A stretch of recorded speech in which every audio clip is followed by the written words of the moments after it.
All right, here I am. I'm out in Barstow, and I'm just filling up the old GSA. I'm going to turn the camera on. We're going to go over to Denny's and get some dinner before we head on out to Siberia. So let's go ahead and do that.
Man, is it cold. Whole body is shaking. But I'm gonna get in there, warm up a little bit, get some food in me, get some extra clothes, and then head on out to Siberia. So let's go get some dinner. Well, I just finished my meal, so I had a good, should have showed you beforehand, I won't show you an empty plate, that's rude. So I just had a good omelet, and the helmet's ready to go, and jacket. And the muse just visited me, as it's wont to do when I come out here. So I've been spending the last literally 30-40 minutes typing up the first post. So I'll post that, and then have back on the bike and head on out. Got my thermos full of hot coffee, so I'll have something to drink up before after I park the bike and head into the desert. So here we go. Okay, here's where I need to put on some more clothes. So I have the pannier. I'll show you. I'll switch cameras, switch sides. So I have the one pannier over here, which carries all my stuff, my extra water that I keep at the camp, and I have in here some the clothes that immediate clothes that I'll need tonight, and deeper clothes that I have for other things. And then over here is my camera pannier, and of course my pack's over there. So I'm going to put on some additional clothing right now, some additional layers, because it really is cold, and I got about another 100 miles to go, so another 2.5 hours or so, seeing how it goes. Here we go.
Okay, I just arrived in Siberia.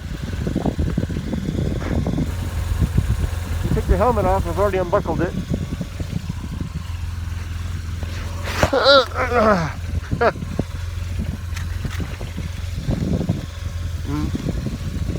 Had a bit of a tricky entrance.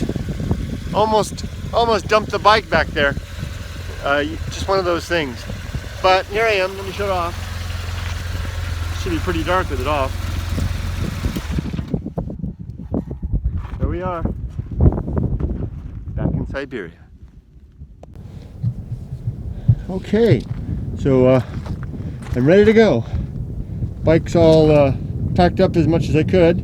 I'll leave the panniers unlocked so that if anybody's curious, they can just open it up and see or take whatever's inside. Hello! I'm backpacking in the desert. I have a satellite beacon for emergency. Thank you for your concern. I will be back on Saturday, 12/2. Kurt. Well, I'll be out as long as my water holds up. Okay, I think the bike's ready to go. Didn't leave anything on the ground, did I? Okay, see you later, bike. Can you hear that train off there in the distance?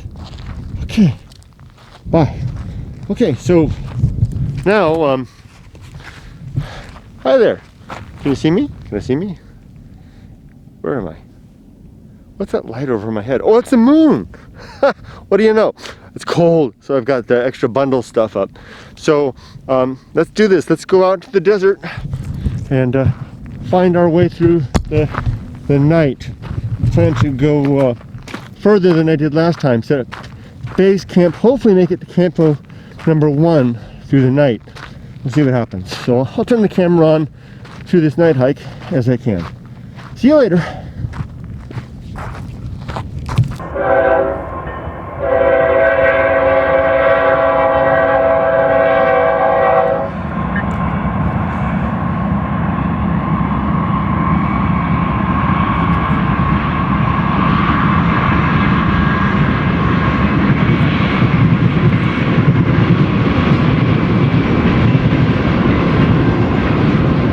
Okay, there goes the railroad. I'm up on that earthen berm. Down there, that's the open desert. Out there to nowhere. Goodbye, civilization. Goodbye, train. Goodbye, everything. Let's go to the desert.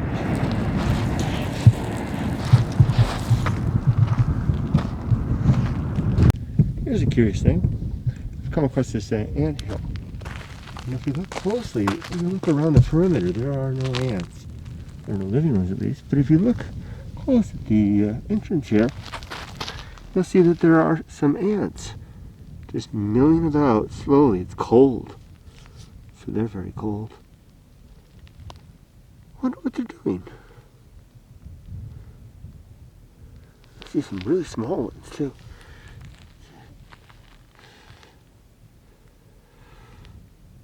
I wonder if these are guards, perhaps. Well, I'm going to keep my eyes open. I'll keep my eyes open for more, and see the same thing. Maybe it's something the species does. Who knows? Oh, look, there's the moon. Hey, oh, Cynthia. Hey. See ya. Keep walking. You can see the, turn the bright light on, sorry. It's very bright. See, is it focused? Can you see, is it focused? You can see that this is the alluvial fan between Siberia and the edge of deep water. And you can see that it's just braided channels of past flash floods. And it's just like this all in on.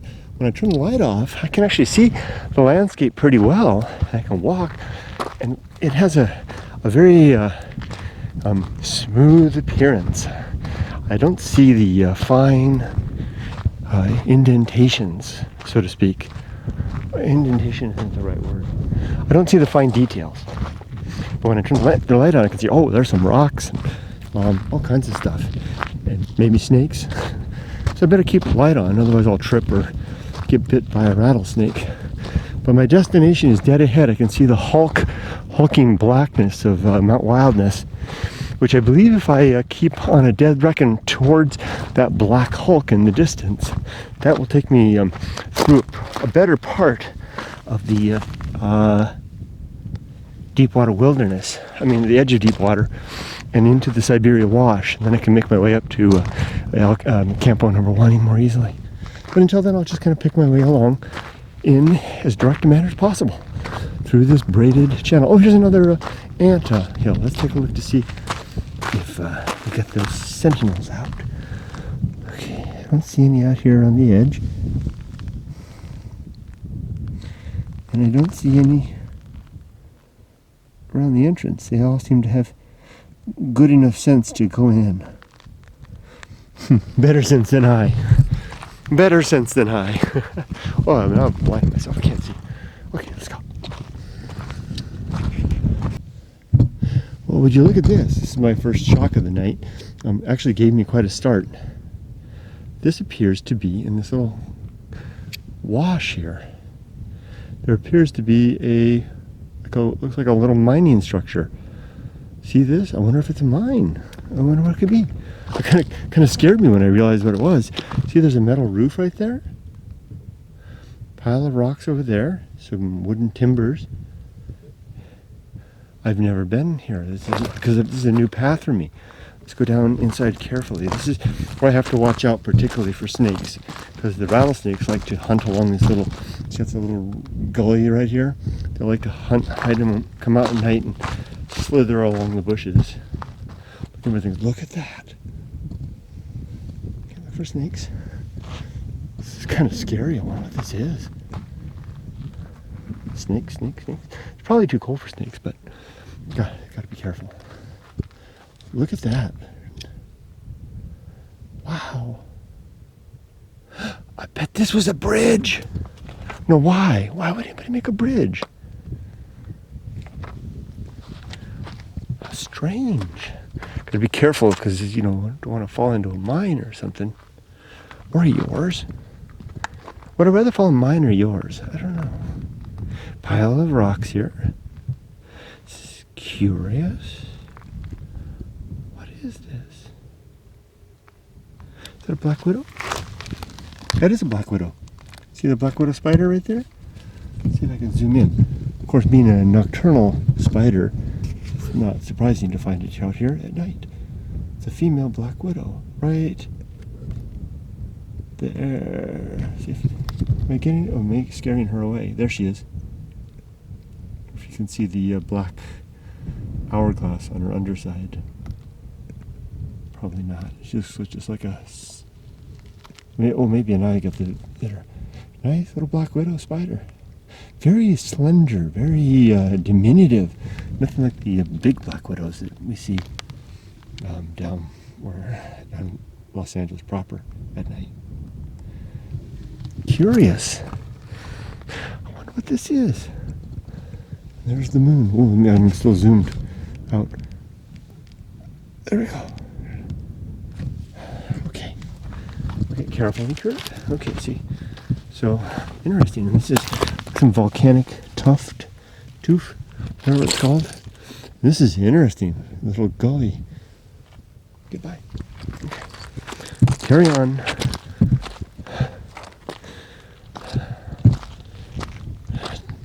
Dimmer light is better.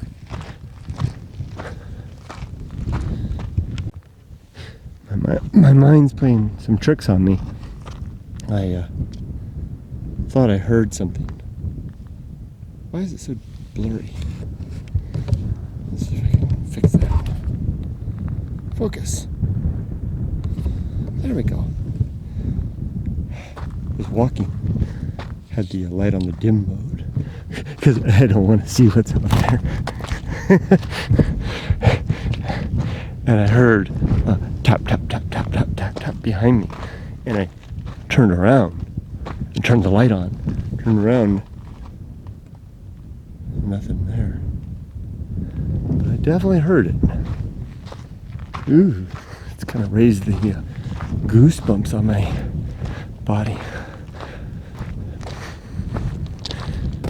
But I know that there's nothing out here bigger than a coyote.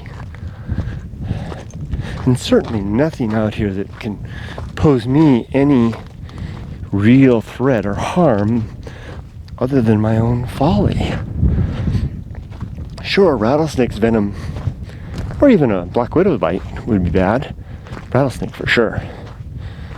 But again, my folly, right? If I walk too fast, if I'm not careful, if I walk without the light on like that, I'm asking for it. Bigger risk probably is my foot giving through to an underground lair, tortoise hole or something. See these holy kind of these spots right here. There's burrows down there. And every now and then my foot kind of gives through, like right there. It just did it. See, it just did it right there. Oops, geez, just did it again. So right here, it's riddled with there's underground lair. Sorry, whoever lives in there. I just broke open the top of your place. But when that happens unexpectedly like that, if I'm not careful, I lose my footing. I can sprain my ankles. A bad sprain would be very bad, or worse. Mostly it's like passing through a place like this. I need to make sure there's no snake hiding inside. So I just kind of come up and kind of look and step over, but still nothing guaranteed. But nothing, there's no monsters out here. There's not even any animal that could really hunt me down or anything like that. I'm probably safer here than in the city. It's real scary stuff in the city. Yet nonetheless, my mind wanders and wonders and plays tricks on me. It's that deep inner part of my brain that schemes. Well, it's guarding me. It harkens back to a time when predators were a real threat. Things that went bump in the night could mean the end, but not so much anymore. So though I hear a tap, tap, tap behind me, I'll look around and then I'll carry on.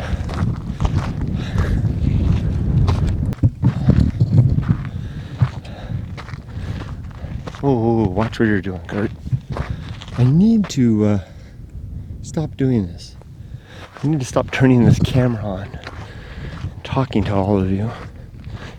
Even though nobody's here, it's kind of like a thread that reaches back to you from this place. Because it's scary out here. What's most fearful isn't the solid. Well, it is. It's the disconnect. Every step further into the wilderness, that little thread between us is stretched, and I guess the fear is at some point it'll snap. I think that's look at it now. I've reached a place here. So this is the sandy part. The alluvial fan, the braided channels for the flash floods. And here's one of those berms of rock, just all rock up there. Very interesting stuff. This is a good place to find petrified wood and the like. Split rock, interesting. But let me get my bearings here. Hold on. Yep, there we go. It's funny how I use this to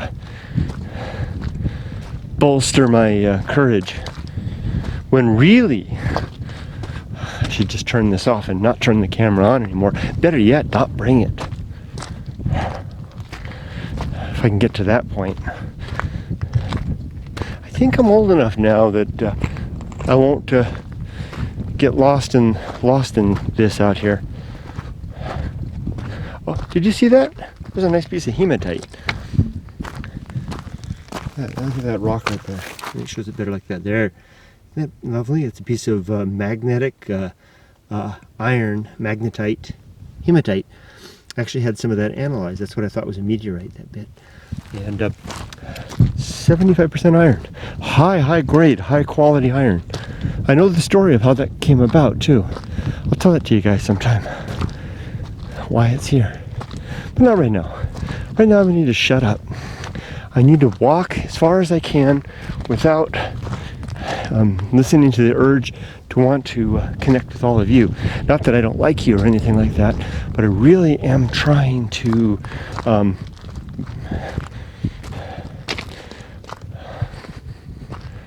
face down great indifference. Not face it down. There's nothing to face down. There's another piece of hematite. There's nothing to face down. It wins every time. It's just stare it in the eye. Okay, I'm going to turn the light off. Turn the camera off. I've come to a real chasm here of sorts. Oh, it's not too bad. I mean, it's like 2 or 3 feet. But it, really has fallen off here.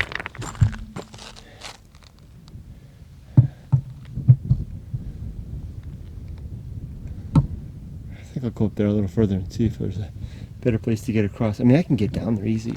but I'm a little worried about snakes and you know, clambering about in the dark like that.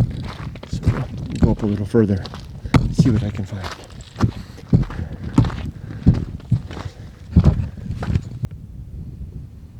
I'm down to 1 bar now on the phone. Last bar of connectivity. So a little further and I'll drop off the net. Drop off altogether. So many ways. So I just sent my wife and daughter a last message. And now, turn off the phone.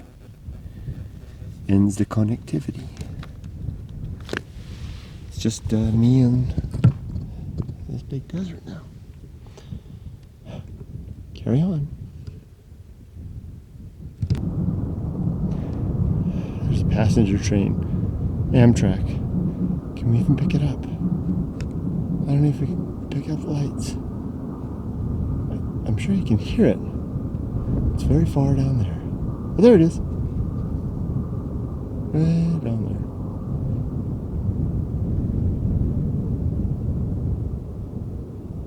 there. Amtrak train going across the country. Or somewhere. Way down there. There, that was all zoomed. That's out, without all the way out. You can, I don't know if you can even see it. It's way down in the valley. I'm nearing the edge of deep water right now. Soon I'll go over the top and I won't be able to see the trains anymore or hear them. I've already lost internet connectivity. And that's when it starts really getting interesting. That's where the soulless beasts are. And get to go walk with them. So let's get walking.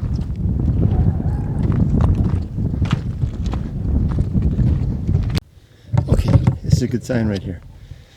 This outcropping of rock here, this decomposing granite, that's a sign that I'm at. This is the edge of deep water. This is the first such outcropping I've seen. So you'll see that it's like this up here all around, and these exposed rocks, and there'll be, wow, look at that. Beautiful, the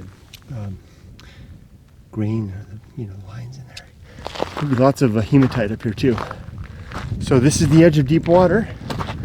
Just have to go across here, and then I should be able to drop down into the Siberia Wash, and then make my way up the Siberia Wash to Camp Home number 1, where I'll set up my tent amidst the beasts.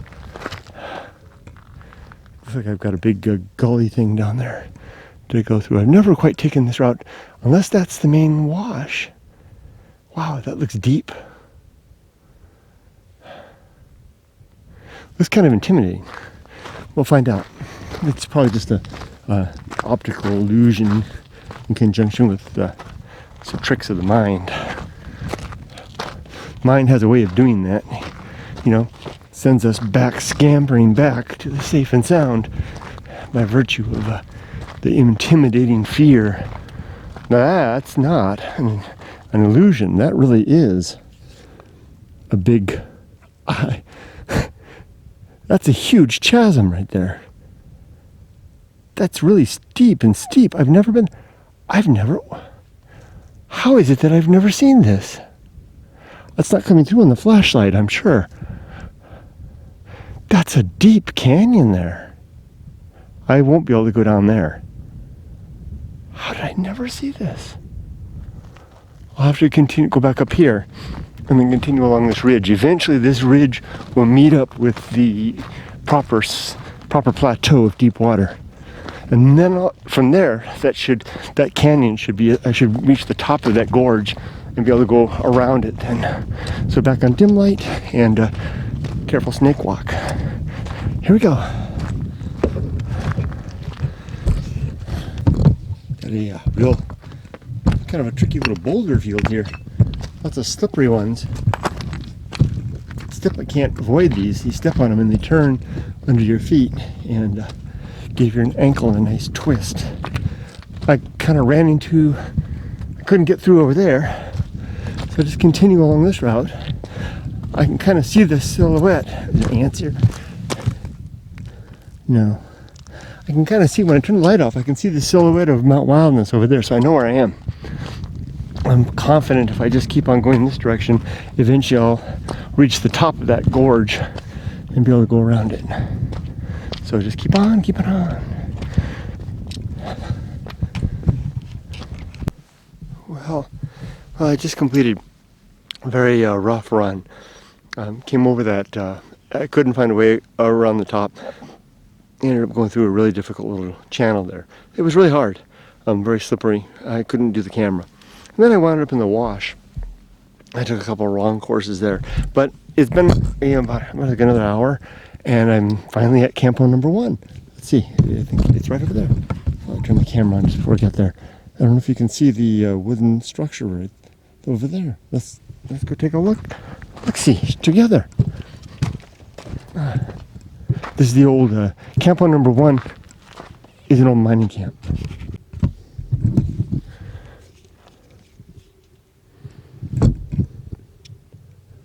Well, that was a rough passage. Very, very rough passage. Had to try to find a way to that over those badlands down to across to the wash. I couldn't find an easy way, so I wound up going through it, and it was really tough. It was very slippery, and then I kind of got lost in the wash and meandered and just kind of found my way. Eventually, got to a point where there was enough open sand that I didn't need no light at all. The moonlight was sufficient to see my way, and there's the moon. And here we are. I've made it to campo number 1, which was my destination for tonight. This will be my base camp for this hike. And there's the structure right there. Can you see it? Wooden structure back there. Let's walk over there together. This is where I'm going to set up my tent, stay the night tonight, and make some expeditions out from there. It's an old mining camp. Okay, I'll shut up for a second. I'll just take a look.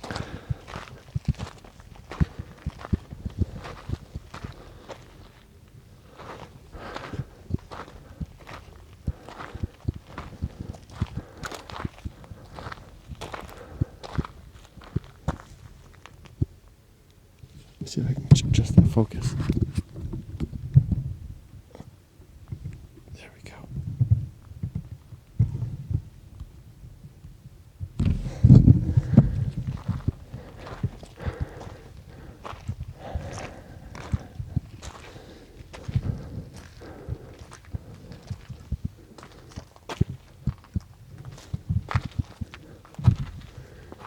Snakes.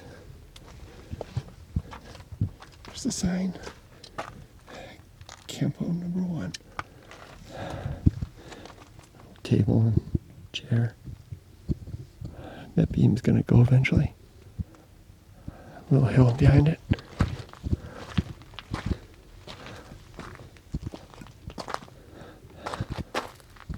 Any black widows? Oh, there's the jar with the liquid in it. Take a look at that in a second. I stayed one night here before, about a month ago, right over here.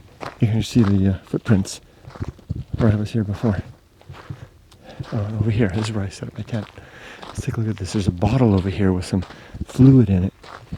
Good gosh, only knows how long it's been there. It's nicely sealed.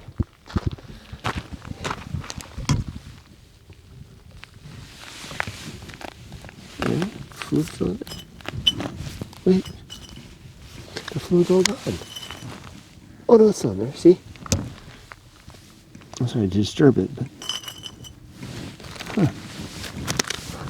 Okay. I'm exhausted. Time to set up my camp. Get some shut-eye. Okay. I'll turn the camera on again in a minute. I'll show you my camp once it's set up. Set up right here. Okay, take care. See you in a bit. Okay, so I've got the tent all set up now. Okay, very nicely. Nicely packed in. And I think I'm ready to go right next to the ruins of campo number 1. Now it's time for me to hit the old proverbial hay. Good night. Good morning. It's cold. Multi-hats. So you heard of multi-desking, I'm multi-hatting. So right now I'm dividing my pack. I'm waiting for the sun to come up a little more before I go outside again and cook my breakfast. It's really cold out there. Yeah, I may cook breakfast in here. But I got my pack up. Oh, and I'm putting stuff over here that I don't need for the day, and over here are all the things that I do want for the day. And then I'm going to repack the pack and head out for a day hike. I will leave this tent and all the unessential stuff behind. And my goal is a black volcano in the distance, but I'm gonna go light and casual and free. But next I'll have breakfast after I finish this. Okay, I'm heading out now, leaving base camp back there, and I'll depart El Campo, or Campo number 1 here, and head off towards the black volcano. So let's go. I left the big camera back in the tent along with all my non-essential gear. I'll just use my my phone camera here for the remainder. So let's go see what we can find. I found something right up here on this little island of rock out here. Campo number 1 is over there. My destination is over there. But look at this. Looks like someone dug this out or something. But right up here on the top, there's definitely a little cairn of rocks. There's a metal tin. Looks like a poopsman here. There's a metal tin inside. Look at that. Looks kind of old. Let's take a look. See if I can pull it out carefully. What's in it? Wow. Look at that. I wonder if there's anything. I can open it with one hand. I think I'll have to turn the camera off and open it and then show you again. Okay, I got it open. Let's take a look. Looks like I was checking papers. Chesterfield cigarettes are a balanced blend of the finest aromatic Turkish tobacco and the choicest of several African American varieties blended in the correct proportion to bring out the finer qualities of each. Tobacco, Leggett & Myers Tobacco Company. And look, it's a pile of papers, old papers inside. I'm going to take it to the lee side over here and go check it out. I'll show you when I take a look at what's in there. Wow, I wonder what it is. Okay, so now I'm sitting here on the windless side of the rock so things won't blow away. And when I opened it up, it became real apparent what it is. It is a mining related item. If you open it up, you can see that it says it's a quartz claim. Locator, please give mailing address below. I've never seen anything like this. Anything below that? So a miner had clearly claimed this rock outcropping for himself. Let's see what it says. Oh, it's kind of brittle. Hold on.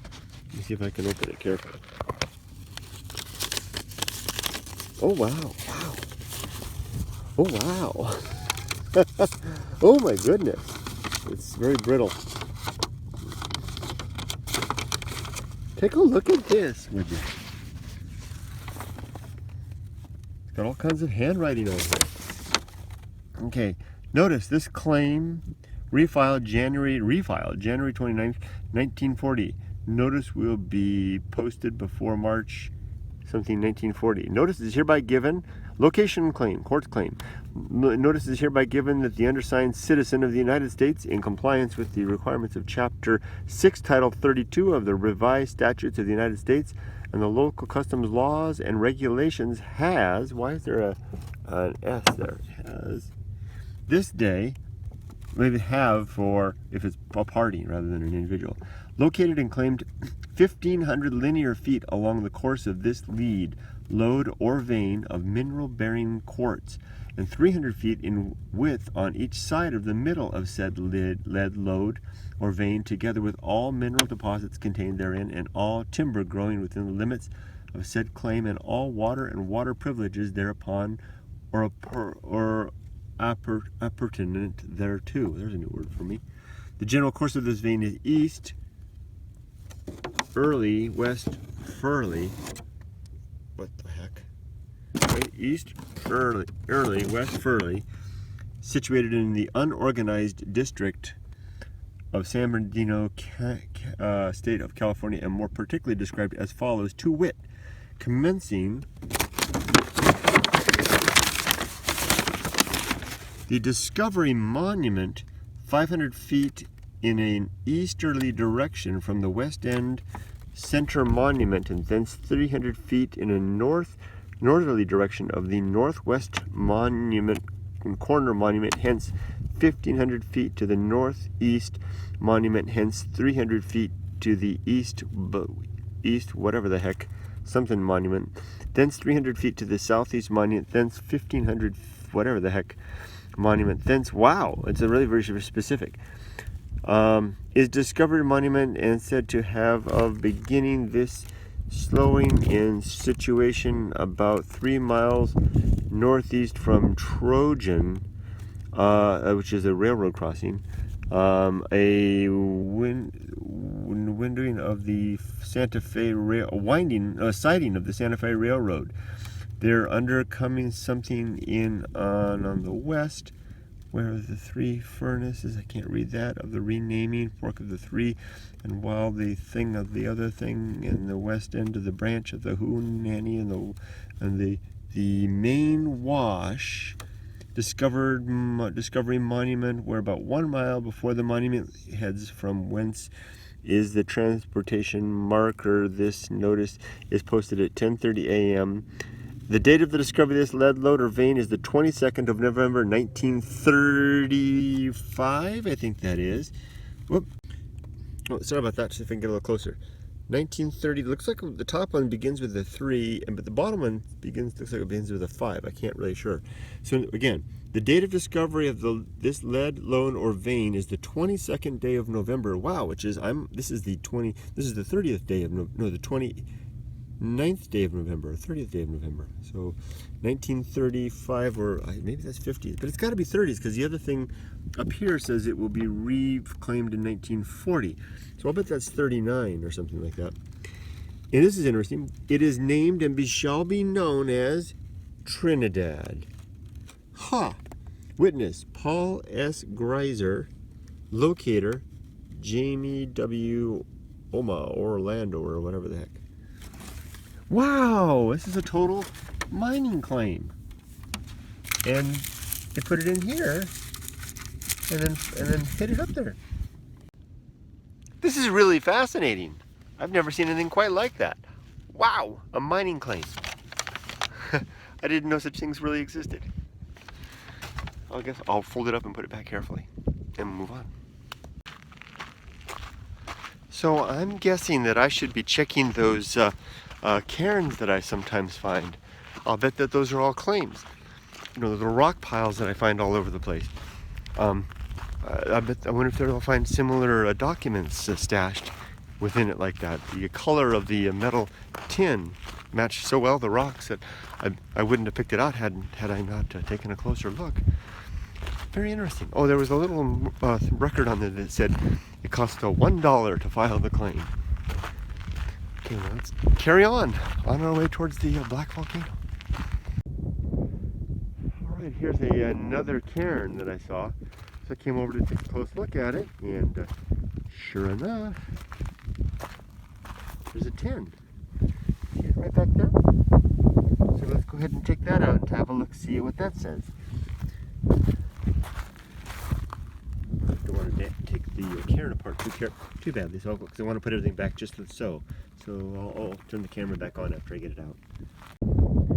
Okay, I took the 2 capstones off. I was able to see the tin right there. I didn't even need to really take it out. I just lifted it up a little bit, and clearly whatever was in there is gone. So maybe I just got lucky with the other one, that it hadn't been, that paper hadn't deteriorated away. So I'll put the stones back on, and just as I found them, I'll leave this as it is. But I think we've got an answer there. These are mining claims. I found a bone from one of the soulless beasts. Kind of worn away.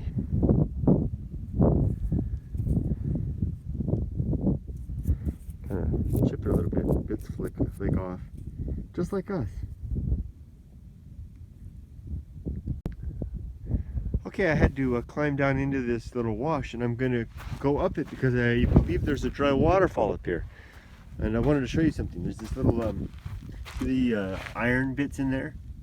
You can run your hammer. I've got a strong magnet on the end. Run it across and see how the iron just flies up into it. Look at that. There's more up here too. It's actually heavy.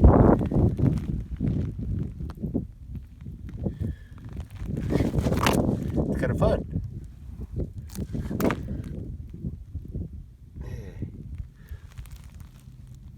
Wow, that's a lot. Look at that. That's a lot of iron. Oh, it's like a kind of sea urchin. Oh. It's kind of fluffy. Wow, that's a lot. Let's see if I can pull it off. A handful of iron. There's iron in them there hills. There is a dry waterfall here indeed, although it's not very big.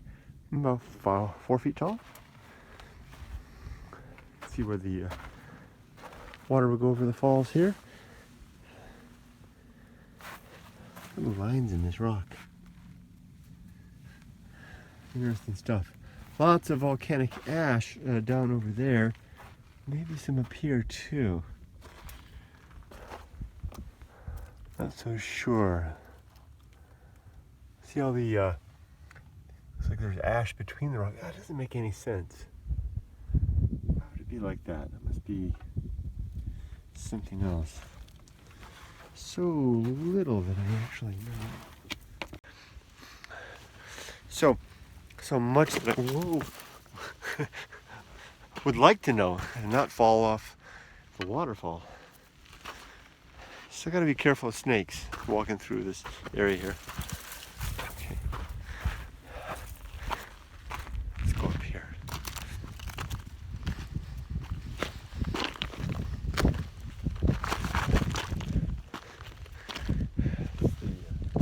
Badlands over there, the Sandman's Bed. Way back down there is Siberia Wash. Camp number 1 back there. My destination dead ahead. There's Mount Wildness peeking over the top there. Big black volcano. There it is. Just begin to see it way over there. It's actually a long ways over. It's gonna be a long hike, and then a long hike back. Okay, I'm just about to drop down into this Badlands. It's going to be some rough going for a while until I can get around Mount Wildness, and even after that. And there's a wash over there. I need to come across another landmark. But I wanted to stop and show you guys these interesting rocks here. Aren't these beautiful? They're just like a broken off, like little, flat bits of shelving. And some of them just have some really stunning texture and color to them. Look at that. Wow. Real nice ones up here. Some interesting lines in there. And then over here, oh, look at that one. Wow. That is just so beautiful. Don't know just what it is. And then over here, can make some nice countertops, and it's all just scattered up there. I wonder why it is broken off so flat like that. Interesting. Here's what I meant when I said that the Badlands are tough going. It's this slippery, decomposing granite, and all these little, it's like a maze-like, oh, bird, area of all these little canyon things. From Google Earth, it's quite an interesting terrain. It's going to be some rough going, making it up and down, especially given how slippery it is. You wouldn't want to take a fall. Sprain your ankle here. So you go down into one gully safely, and then up onto the next. So that makes for it's exhausting walking, and it takes a lot of effort. And it's very quiet in here. So I've dropped down into one of the gullies, and I thought I'd just walk up it a ways. Look at the beautiful granite structure here.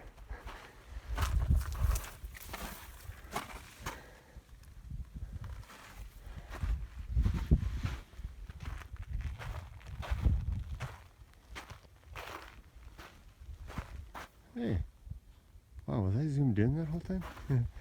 Who knows?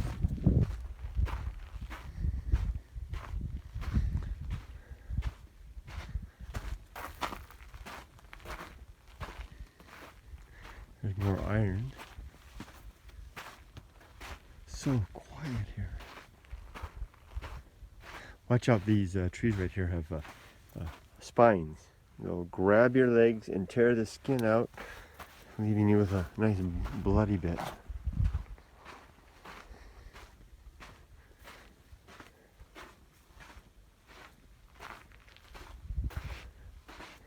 Wow, it's beautiful. Let's stop and get a photo. This place really has captured me in a way. I just want to move slowly through this. I thought that was a spider, no, maybe it is. That is, no? This little flower. You know, going in the wind. Big footprints here.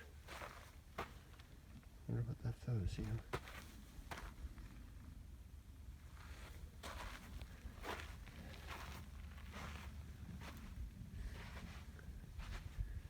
Right there. See, something fairly large came through here. Bobcat, probably. It's got a big flat paw.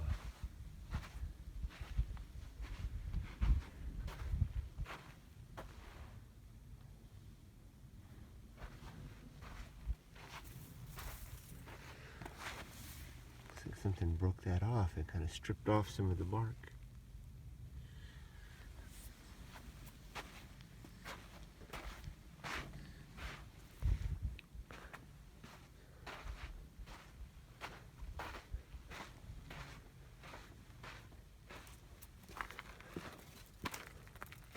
Wow, look at the size of these prints.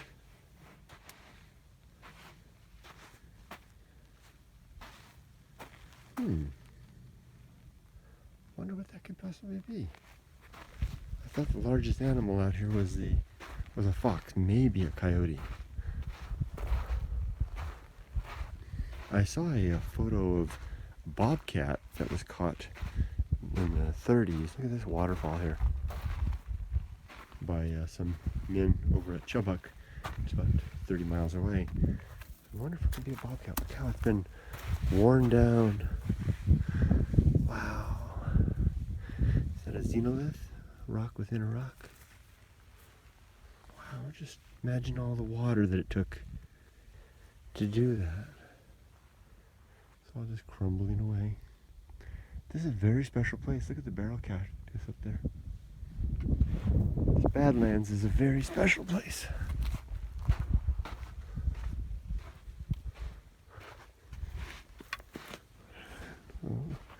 Left fork, right fork. This is a plant called Mormon tea. Yes, the Mormons apparently did use it to make their tea. So it continues up and then kind of peters out. Let's go up here onto the next plateau. There's some wildness over there, starting to come parallel to it. This is my second time, only my second time, in this section of the Sandman's Bed. And it's as peaceful as the last time I remember it. See how this Badlands is just this, maze of rocks. Look at that out there. Oh my gosh. I imagine one could get twisted around in here and lose track. Let's spin around a couple of times. And then, whoa! Which way back? Oh, those landmarks.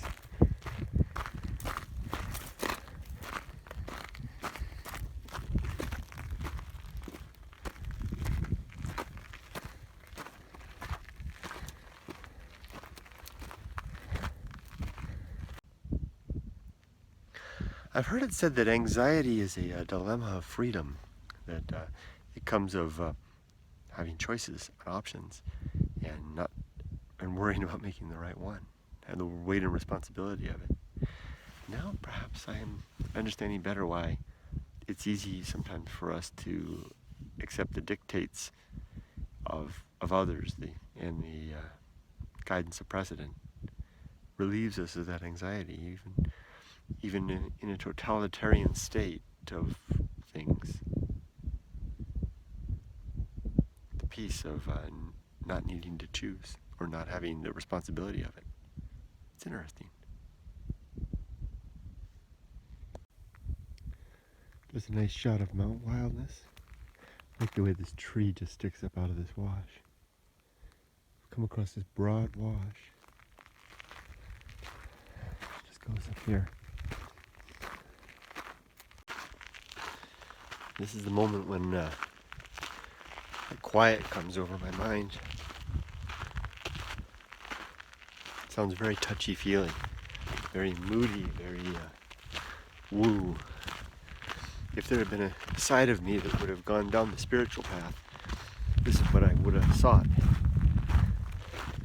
But having discovered myself as a hard empirist, I like to think, I don't know if I should say I deny that route so much as it just doesn't compute. Look at this. Chows in there. These rocks. So instead, I just let the peace swoop over me. I'm gonna veer off of the wash here and make my way up here. Look at the moss. Can you see the lichen, or maybe on the north side of the rock? So I'll just let that peace swoop over me, and what I've come to call great indifference kind of settles over me. And instead of considering that something of a connection, it's kind of the opposite. It's a disconnect. It's a recognition that I'm as likely to weather away to sand here as these stones. And that to no apparent greater end for all the flourishes of language and all the expressions that I might have trying to say otherwise. It's all kind of not for naught, but in a sense it is. It doesn't mean that I'll stop or give up in any capacity, no. Keep on walking, keep on letting this feeling come, and keep on recording this stuff.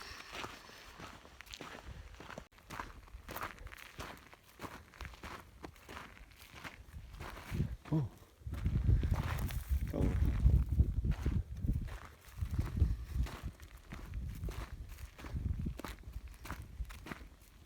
And keep on walking. So the purpose of some of these poles that I find out here is starting to come clear. There was a pole that I found some time back that had I just saw something, that had a can marked, nailed to it. You can see that there are nails here. I wonder if these are stakeout mining claims, like that claim we saw before, and maybe some ore in here. There's the backside of Mount Wildness, the first time I've ever seen that. I might try to climb it later, maybe try to go right up there. But what I just saw on the ground here, look at this. What's this? Jar. Something inside. Look at that. Let's get a photo of that. Okay, I got a little photo of it. I like to record all these things. I'm going to go ahead and grab it. Looks like it's got hearts on it. So it's right next to the pole here. I wonder if it was attached to it. Let's check that out. Looks like it's got paper in there. Could be another mining claim. See, it's got some, it's sort of like a mason jar or some sort. Oh, look at the holes. See? Holes are strange. I'm gonna open it up and then I'll show you what's inside. Looks like there's some, oh, those are nails. Oh, those are the nails inside. Curious. Oh, I bet the nails held it on to the pole, kind of like this, and then they did that waterproof. So this probably is another mining claim, and then it just kind of fell off. It's amazing it didn't break. Let's go ahead and open it up and then show you. Well, I just took the lid off and I can already tell that it is a mining claim. Look at that, you can read some of the words in there. Location, like. This one looks pretty, bad. So I hope it won't fall apart as I pull it apart. I'll try to be careful and see if I can get it open carefully and then show you. Okay, I was able to get it open and it did come apart into several pieces here. I'm afraid to take it open it any further for fear it'll completely degrade away. Not able to see any dates on there. Wait. It says 1985. Right? It's not that long ago. Oh, there's an address, but it's a P.O. box. Wait. No, there's an address. 1305 East Del Mondo, San Benito, California, I guess.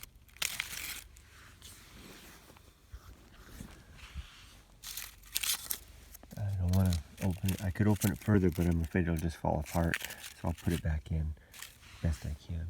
Probably shouldn't have opened it, but this is the last chance to probably record it before it completely goes away. Lesson learned, the sun appears to be the real degrading factor more than the moisture. The tin was in much better, the paper in the tin was in much better shape and much older. Okay. I'd like to show you what it's like to walk through this Badlands landscape. Let's go.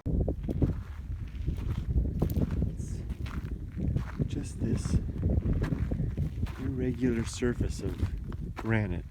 I feel like I'm repeating myself in a bay. I made this same clip earlier. It feels different here. Instead of the bigger ups and downs into little gullies, this is more of like just an uneven landscape. Relatively flat, but textured. Every footstep has to be careful. Plants or slippery granite rocks.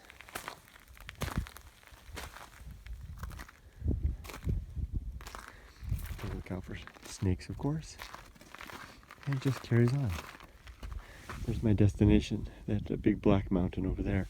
It's still quite a ways out. It's a big volcano. A very hidden volcano.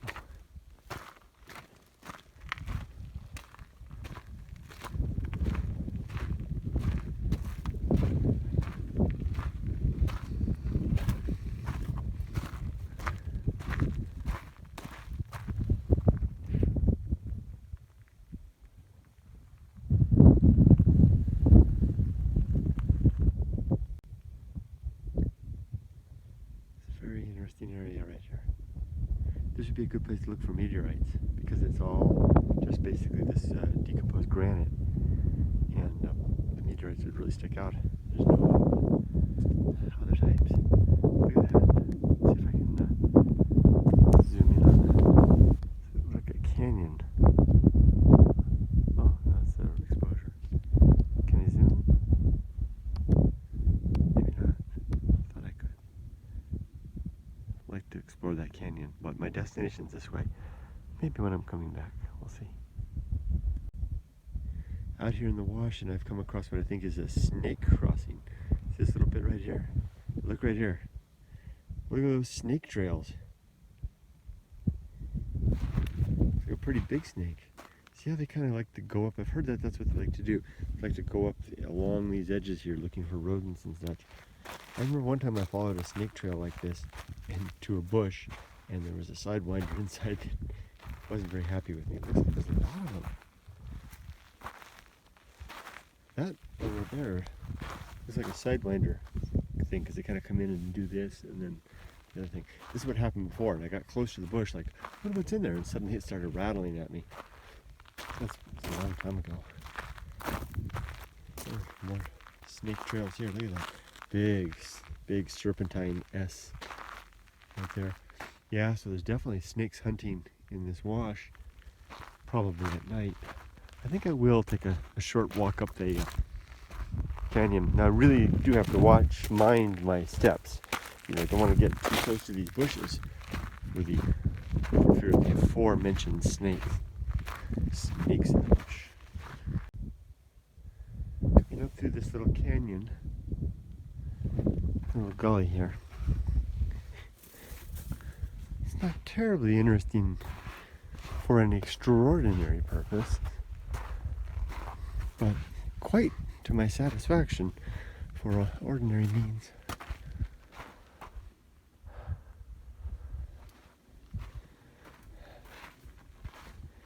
First time I came to this place, I labeled the video that I made the anxiety hike, because I did get anxious here. Coming around this corner, getting my first good view of the big volcano. It's that black mountain distance there. Looks like I've got to go down this gully, or this wash, to it, and then I'll go around to the left, and there should be an entrance so I can get into it. It's very big, very intimidating. I mentioned in that last little video snippet that cut off all of a sudden. I had my reasons. I mentioned anxiety.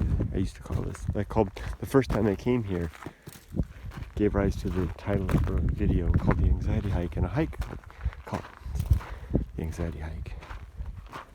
It's for good reason that I called it that. I feel it again now, although nothing like the first time, and I don't think I could have even made it this far that last time. Anxiety would have had the best of me, but I'm slowly getting the best of it, so I tell myself. You watch, you see. There's good reason to be anxious. Nice crystal. There's good reason to be anxious. Lots of nice little crystals here. But that doesn't mean that we necessarily need to let the anxiety dominate us or get the best of us, or control our lives. No, I'm not finding any of the right words. It's a crystal. It's not quite what I'm trying to say. Not control or dominate, but to constrain. I think that's a better word for it. So, not to let the anxiety constrain, but to keep on walking nonetheless.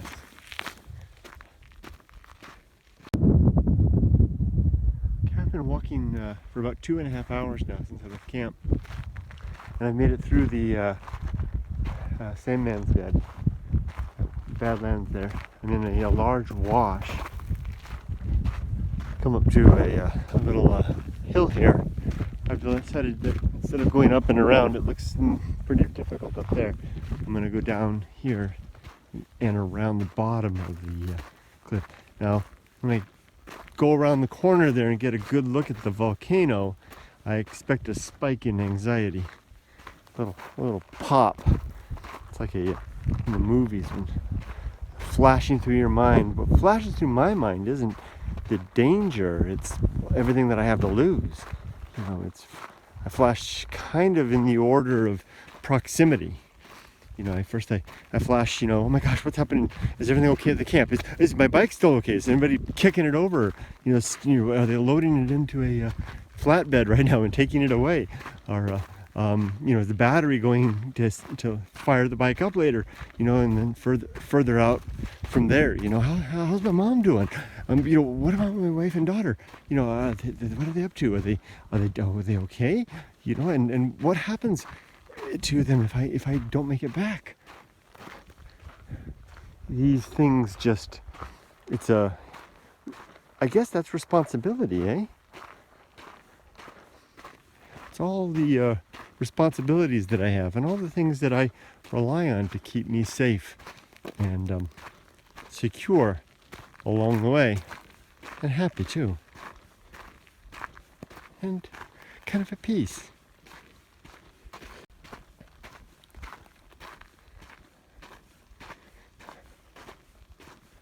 I can suffer to lose so much.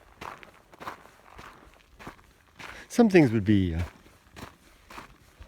truly terrible, obviously. I don't even need to say what they are. And there's others who would, losing me would be a hardship and a loss in many ways, of course. I have to mind those responsibilities too. But here it is, there's the volcano. And it's so big. Wow. So steep. Wow. I don't know if it's coming through in the video, but it's impressive. It's intimidating. And I'm a long ways out. It took me a long time just to get to base camp, and now a long time just to get to here. And it took me a long time just to get out to the desert. I mean, I'm really pressing the extremes. I mean, this isn't like climbing Everest. I'm not in that class at all, but in my own modest class and classification and tolerance of risk, this is pushing it. So I'm going to push the button, turn it off, and keep pushing it. Get closer to that source of my anxiety, or not that source, but that catalyst of my anxiety. Yeah, that's probably a better description. What's this?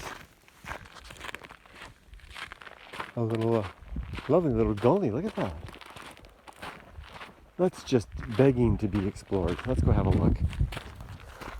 That looks really interesting. Let's keep the camera on for just a minute. I'll bet you we'll run into a dry waterfall in pretty short order. If not, it should be an interesting little canyon.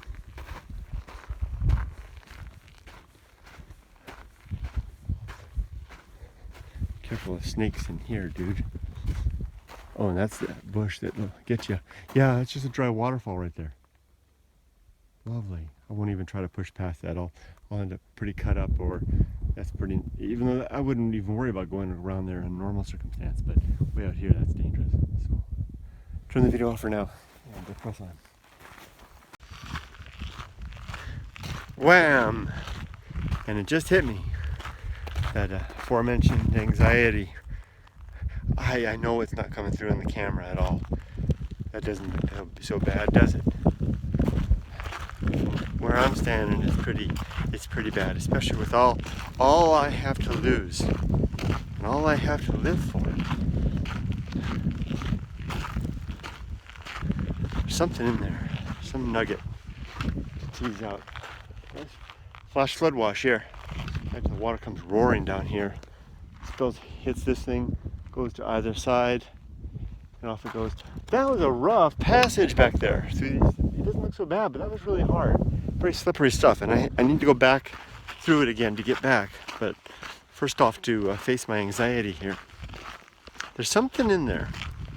There's some nugget of thought I'm trying to tease out, but I know that if I try to tease it out, it'll be gone. It's either now or never. Or not never, but not now. It's either now or not now. The benefit isn't something that I feel now. It comes later. It comes after the fact. Usually on these hikes, about this time, I start asking myself, why the heck am I doing this? Look at this. It's a very nice little dry waterfall right there. Right there. I usually start asking myself, questioning my motives, questioning my reasons, and doubting my I'm doubting my maturity, doubting my my sound mind, soundness of my mind. But it's kind of like a delayed reward. It'll come later. It'll come after I get back to the bike, after I fire up the bike, especially once I get the motorcycle off the dirt and back on the highway on its way towards home. You know, when I feel the sunburn, parched my skin. and feel the fatigue in my legs and the my age pushing back and complaining of what I'm doing, and knowing that that's only going to get worse. There's no uphill side physically from where I am now. It's all a downhill decline, as it has been since early adulthood. And then as I finally get into the periphery, the outside edge of civilization, utterly safe, especially when I get within the 100-mile range, because that's where I can get a free tow if I have to. It's having a piece of junk a vehicle like mine is a boon and a bust. It's a bust because I'm always worried I'm going to break down, although it's only left me stranded a couple of times.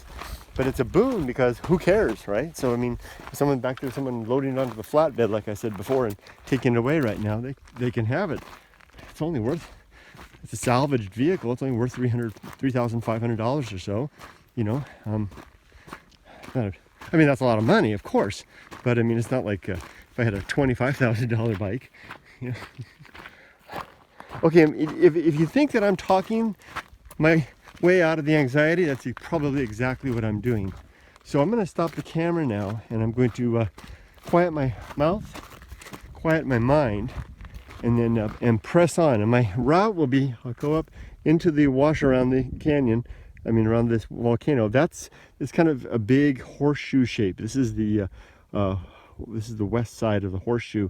So I'm going to go over there. You can see where it kind of tapers down. I'm going to go over there, and I should be able to sneak around inside and go into the volcano. And where the lava flow came out, I should be able to get actual access into the volcano. I don't know how far I'll get up there, or if I'm even going to try to get on top of it, but we'll see. So now I'm going to shut up and stop talking at my fear and start living and moving in spite of it, because the fear that I have is not reasonable. It's not, it's real, but it's not such that I need to put my tail between my legs and scamper away at this moment. If it was, I would. It's not, so I won't. Carry on. All right, I've reached the nearly the edge. I'm about a football field away from the edge of the volcano. Actually, that doesn't quite look like it on the other side there. Up there and then around. Okay, I'm right up to the edge of the volcano now.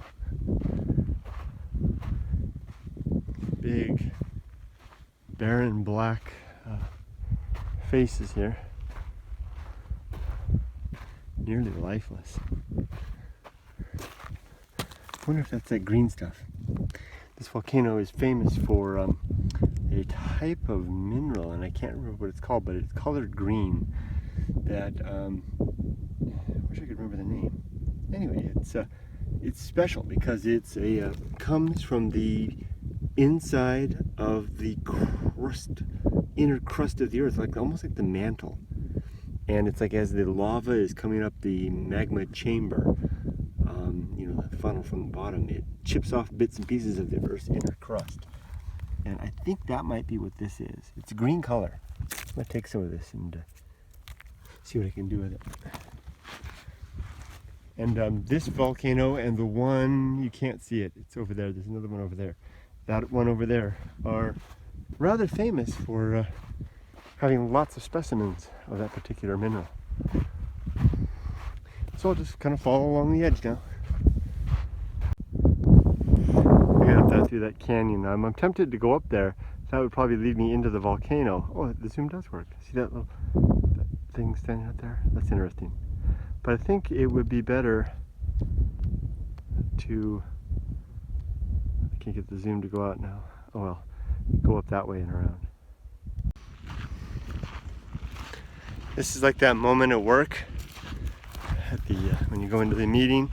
It's your turn to present or talk or to say your point, and you have to still the little heart that starts beating fast, still the anxiety that rises, and just do it.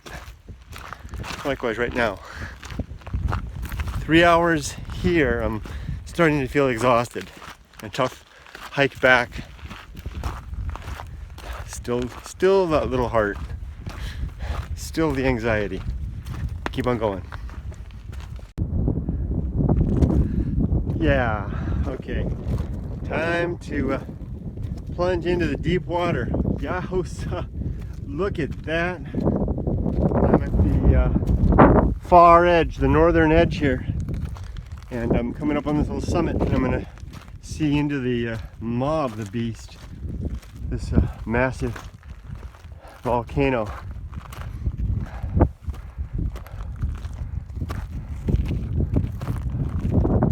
I don't know if it comes through very clearly to everybody. Maybe if you hadn't seen it on Google Earth, maybe if I'm clever, I'll throw it up on the upper left side of the screen. You can see what this volcano looks like. If I remember to do this. And I'm at the bottom portion there, the lower portion, looking right up into the maw of that thing. May have turned too soon. Looks like I'll have a little bit of a scramble. I should have gone down there, and then up, and then the real jaws open up over there. So I'll do that a little further. I'm not liking this at all. The wind is coming up. I'm cold again. Tired. Far. The thing that makes the soulless beasts strong is their familiarity with the fact that they have no soul. I didn't even think about it. That alone is the key. The fact that it's not even, it's like being concerned about Pazunka Dagunga, which is a nothing, right? I mean, if we were to ascribe some meaning to Pazunka Dagunga and then tell ourselves about it from childhood on, then it would have some meaning if we told ourselves that we didn't have that Pazunka Gazunga. The soulless beasts, of course, don't have any even concept of a soul, or maybe even their own death.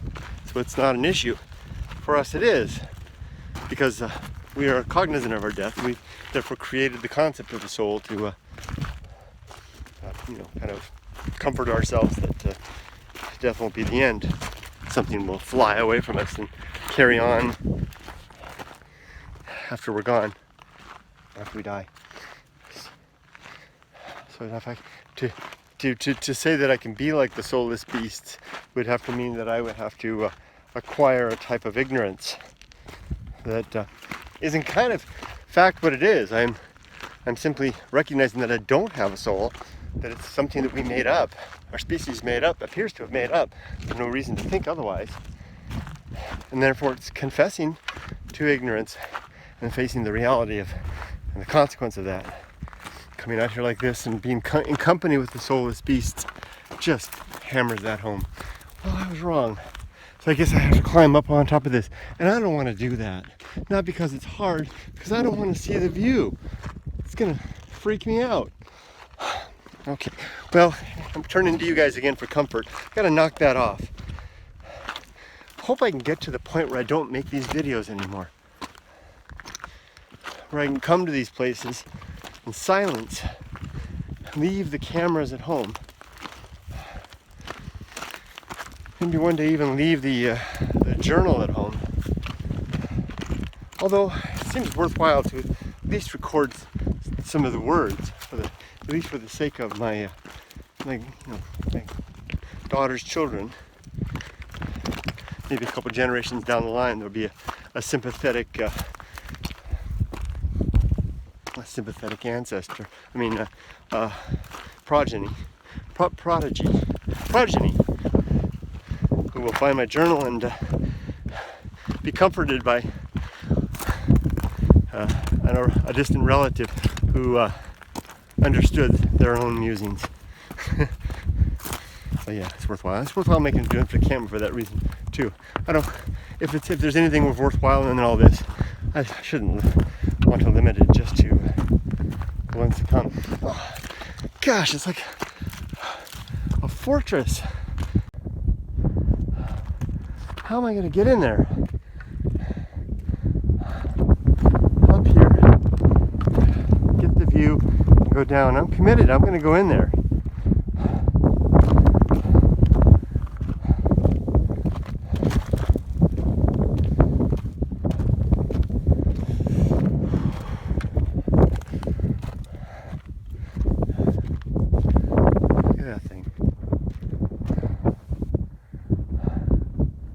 I get it. There's no easy sloping entrance. It's all hard. Go up here, get a good view. Look at that nasty Badlands. Go down in it. Smother myself in it. Not in a deadly way, but in a like something that you don't want to do. But you know, you really want to do it. You really should do it. So you just dive in. Good God, look at that. That's not the thing that's so bad. That's the thing that's so bad.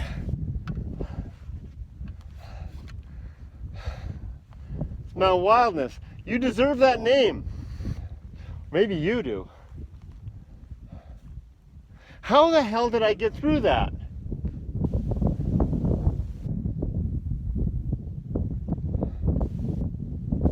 Was I nuts? Oh my God! I'm almost level with the damn Bristol Mountains.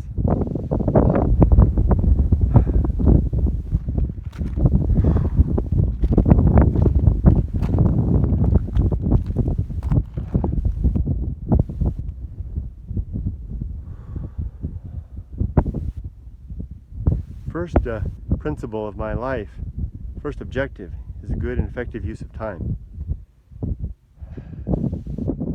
Third objective is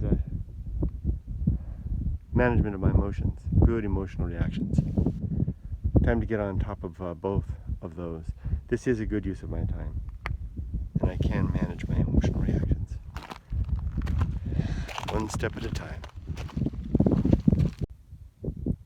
I'm going down there, up and in, and then I'm coming back.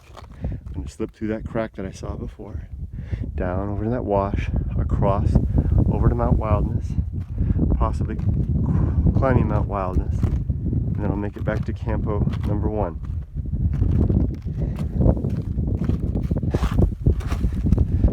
It's going to be a long day yet, and I'm not even halfway through yet.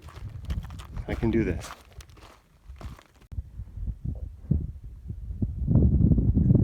I tell you honestly, I want to pick up my heels and run. That would be the stupidest thing to do, but that is what I want to do. And at the same moment, my mind is calming down, my breath is easing, my footsteps step by step are becoming easier.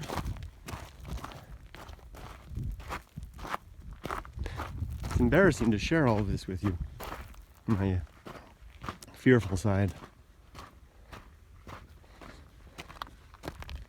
Yet what more honest thing, and what better thing could I possibly share? I like to point out these rocks that are being blasted to pieces by the weather. Look at the concentric rings, they're almost like an onion. Year after year, the heat and the cold, you know, water gets in there, freezes, expands, cracks. Wow. Imagine the water flowing through here. Must be quite beautiful. Imagine the sound.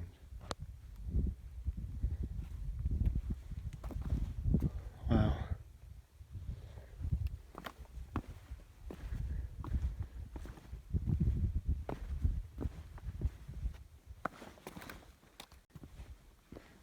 Nice try, Kurt.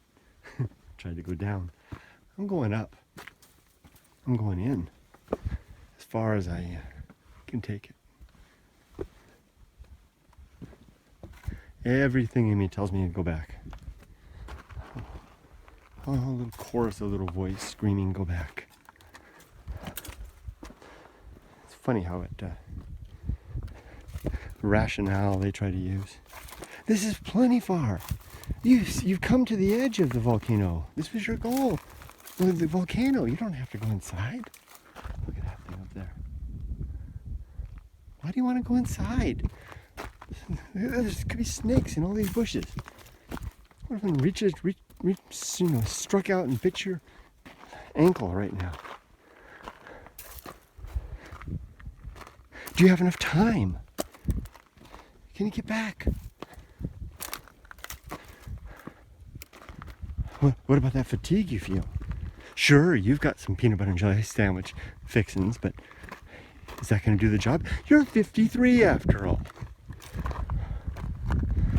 Who do you think you are? And what about your responsibilities? Your wife and your daughter, your job.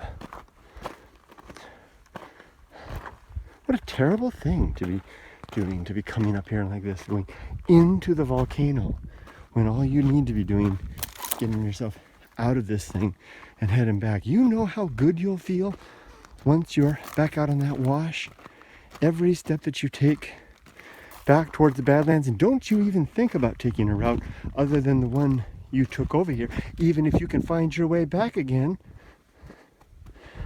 You think you can? You don't have a map. You think you've got a good internal compass. Let's see how that handles. You know how cold it's going to get tonight? What if you sprain an ankle on the way back?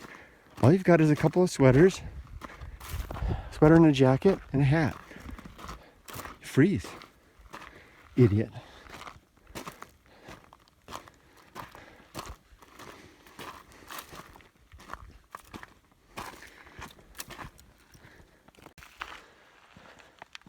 Yeah, all those things you're saying are true. I won't deny any of them. You make good points. Nevertheless, the risks are manageable in my perspective. Wait a minute, hear me out.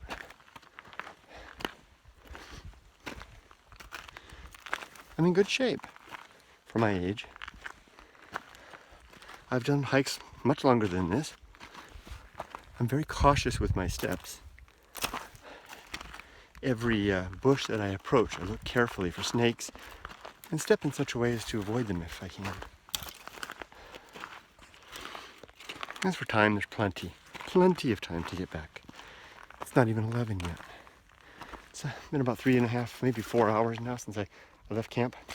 I have plenty of time to get up into this volcano, have a lunch, collect my spirits, collect my wits, settle you down, and turn around and exit. The reward is well worth it. You know the man that you are when you do these things. You know the man that you, the better man that you are, for the very reasonable risk involved. It's something that is very worthwhile. It's worthwhile to my wife and daughter. As for them, certainly I wouldn't want to leave them in hardship or something to happen to me. And it's not likely to happen to me. Remember, I've got my emergency beacon right here. If something bad happens, I turn the button on here. See this? Lights come on. See how the lights are flashing? Pop open that little hoodie thing there. Push the button. And there it is. SOS, pop that open. Push the button. And the cavalry are on their way. Turn it off now. I've even got extra batteries in here. And when I was as for warmth, when I was packing up this morning, sure, I took a sweater and a jacket and a hat. But did you notice that I also put my bivvy in there? It's in the bag. I know the bivvy won't keep me too warm, but it'll keep off the wind if something happens. Let's say I slip and break my ankle. It'll keep off the wind, and I can get through the night. I'm confident of that. So, yeah, let it be. Let it rest. Take a chill pill. Let's go finish this hike. And then together, let's go back a better man.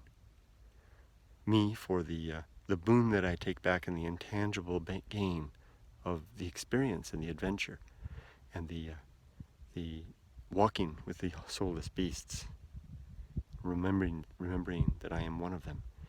And you, for perhaps a little peace of mind that you'll have, in knowing that the world is not quite so dangerous, and even if it is, the risks are going to get us in the end. Although that doesn't mean that it's good to be unnecessarily risky. But still, coming to a place like this, that's not so bad. This isn't climbing without ropes. This isn't skydiving without a parachute. This is hiking. This is walking. This is just going alone. So I'm going to shut off the camera now. Stop right here. Have a sandwich. You're going to enjoy the sandwich with me. And we're both going to relax a little bit, and then we'll make our way out of here safely and securely. Take care for now.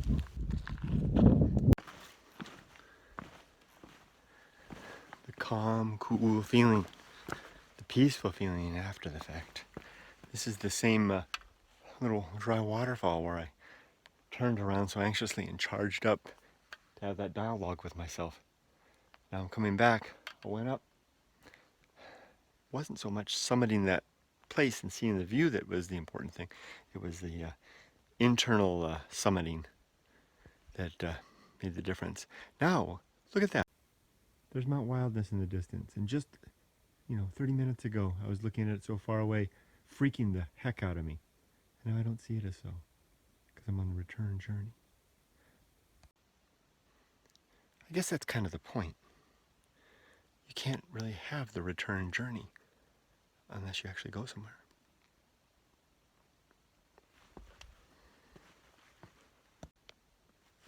Or better yet, someplace worth returning from.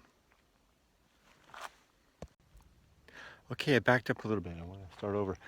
See if you guys can see what I saw off the pack back there. So I was walking down this wash, and I saw I don't know if you can see it, just to the side of the pack, there's a hole in the rock. And from way up here, looking at it, I thought I saw a figure sitting in it. And I took it to be a Buddha statue. In particular, one called Tenjin, I think he's called. He was a man who was very much into education and became sainted, so to speak. I think his name is Tenjin. Japanese school children pray to his spirit for help in school. And it looked just like Tenjin, the way he sits. He's very tall, kind of sits like this. And I'm looking at it and I'm going, holy crap, looks like something's sitting there. Looks like Tenjin. And let's turn around and have a look. As I was walking closer, now I know it wasn't Tenjin, then my mind got to even worse things. What if there's actually a real person sitting in there or something sitting in there? And I got closer, right about here, I could discern that it was just a tumbleweed or a plant that had got wedged up in that hole during the flash flood. And I stopped here, I left my pack, and I stopped and thought about how we are pattern-seeking creatures, how we find patterns in nature and then apply something to it, sometimes agency to it. For example, it's worthwhile, if you hear a strange sound in the bushes over here, it's worthwhile for me to assume that it might be a rattlesnake. It may not be. It may just be the wind blowing the leaves, or it could be a bunny. But it's worthwhile to assume the worst, because if I'm wrong, then nothing bad's happened. But if I'm right and I stay clear of the bush, then I'll avoid a nice snake bite. So evolution has favored those that find patterns in things, hearing a bump in the night and attributing it to something with some agency, something that's animate that might do us harm, is probably a safe bet rather than going out into the dark to investigate. Likewise, seeing a tumbleweed in a hole like this and believing it's either a figure of some sort, some agent again, or even a god, Tenjin. It's neither. It's just my mind playing tricks with me, as it is so wont to do, and as we are so susceptible to doing. So I'm trying to train my mind to stop that. Do it within reason, but don't apply it everywhere.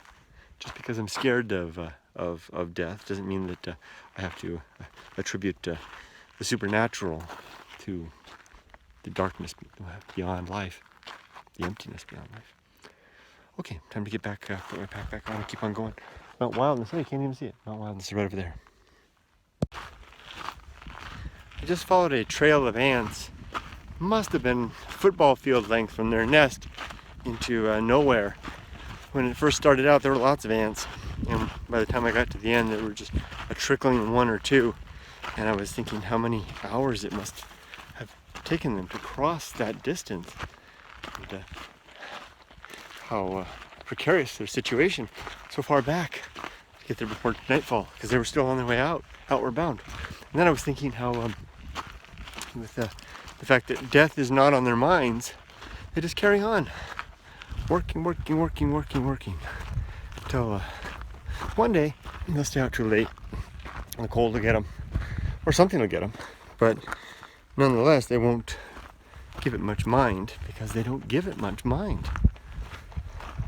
I wonder if that's one of the things that allows us to be so comfortable and at peace, given our the fact of our mortality. If we don't think about it, then peace is ours. If we do think about it, then a different type of peace is ours, a reconciled peace. Although, albeit a little more nervy. Okay.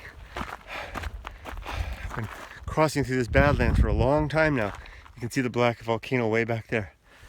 Mount Wildness is, I should see it again when I get through these, this rough bit. Camera off. Okay, I'm come upon the backside of Mount Wildness. Not as intimidating looking from this angle. I see another pole right over there. I'll go check that out. Then I think what I'll do is go over here and try to ascend it by that gentle slope up there and make it up to the top. I'm sure it'll be windy and cold up there, but I can't imagine it can be even half as intimidating as what I just did. This is a good time to do it. 2 years ago I would have been terrified at the thought. I really am a scaredy cat. I guess I just push through it some of the time. Closing in on the pole. Well, it looks like an old mine right up there. You can actually see a trail going up to it. I'm gonna have to go check that out.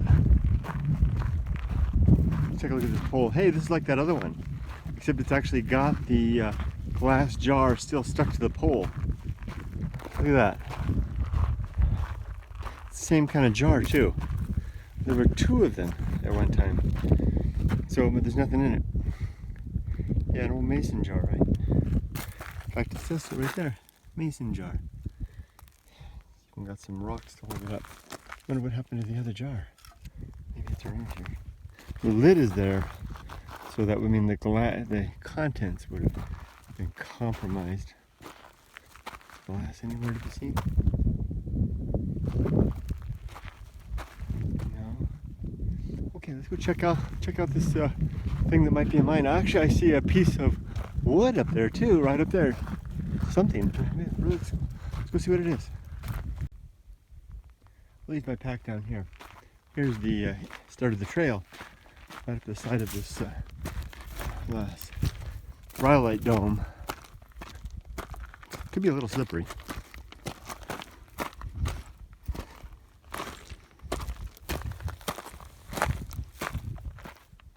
See the wash.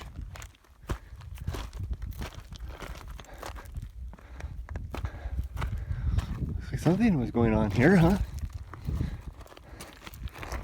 Some sort of mining. Should be careful. Make sure there's nothing, no works underfoot that I could fall through. It's very soft, squishy. I wonder what it is. See the pole up there? Very soft and squishy. I could go right up the side of this mountain. It's not that bad, actually.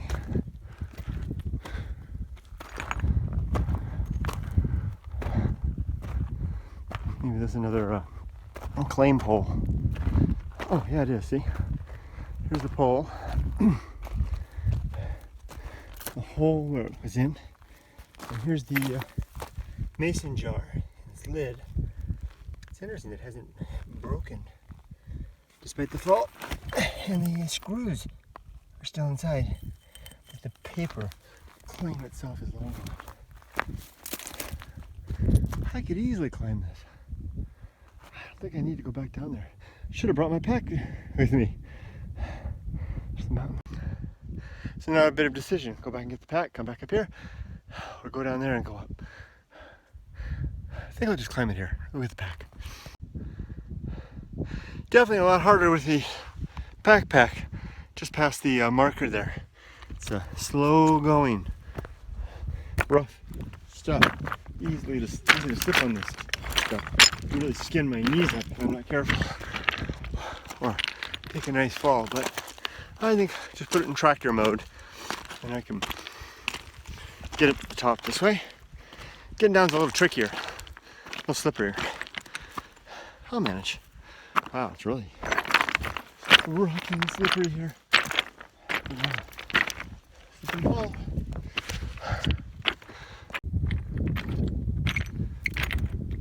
No, you don't want to slip and fall. Steady, steady. Trying to put the camera on. As far, so far. Can this be the summit? So soon? Whoops. Haven't fallen yet. Wind isn't too bad. Not bad at all. Feels like I'm at the top. I was so scared of this place the first time I came here.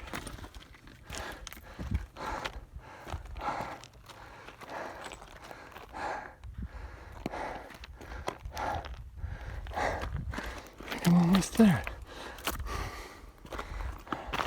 There's no fear at all now. Just a little fear of falling down and skinning myself up. There's the true top. Here comes the wind. I'm almost there.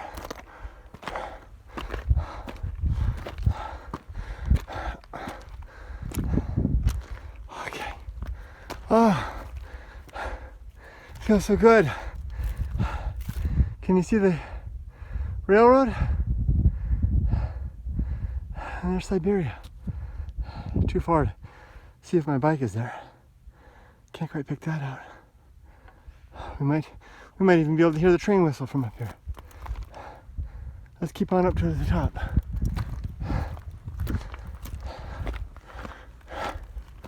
I wonder if we'd see any human stuff up here. This looks like a rock cairn. So carefully, closely to see if there's anything in there. I don't see anything.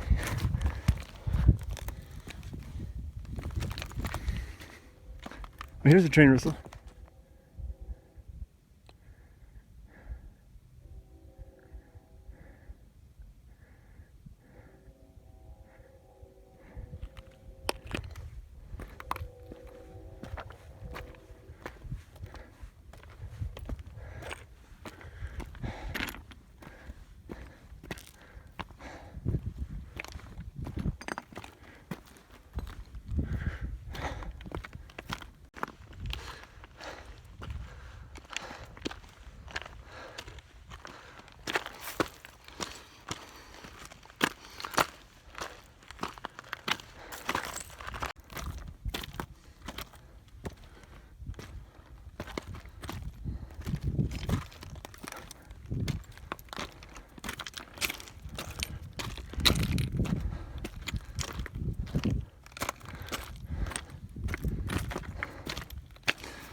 Here we are, at the top of Mount Wallace. I see what looks like a cairn. Huh.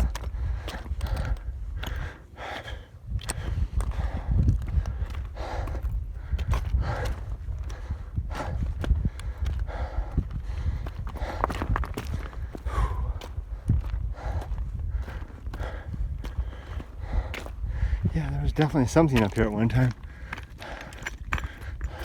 Big pile of rocks. And I see a large piece of wood falling over.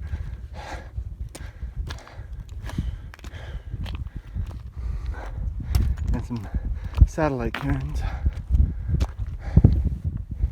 And wires. Oh, I see. These wires. This is a wire holding that piece of wood up. There's probably another one here. See the wire? What in the world is this?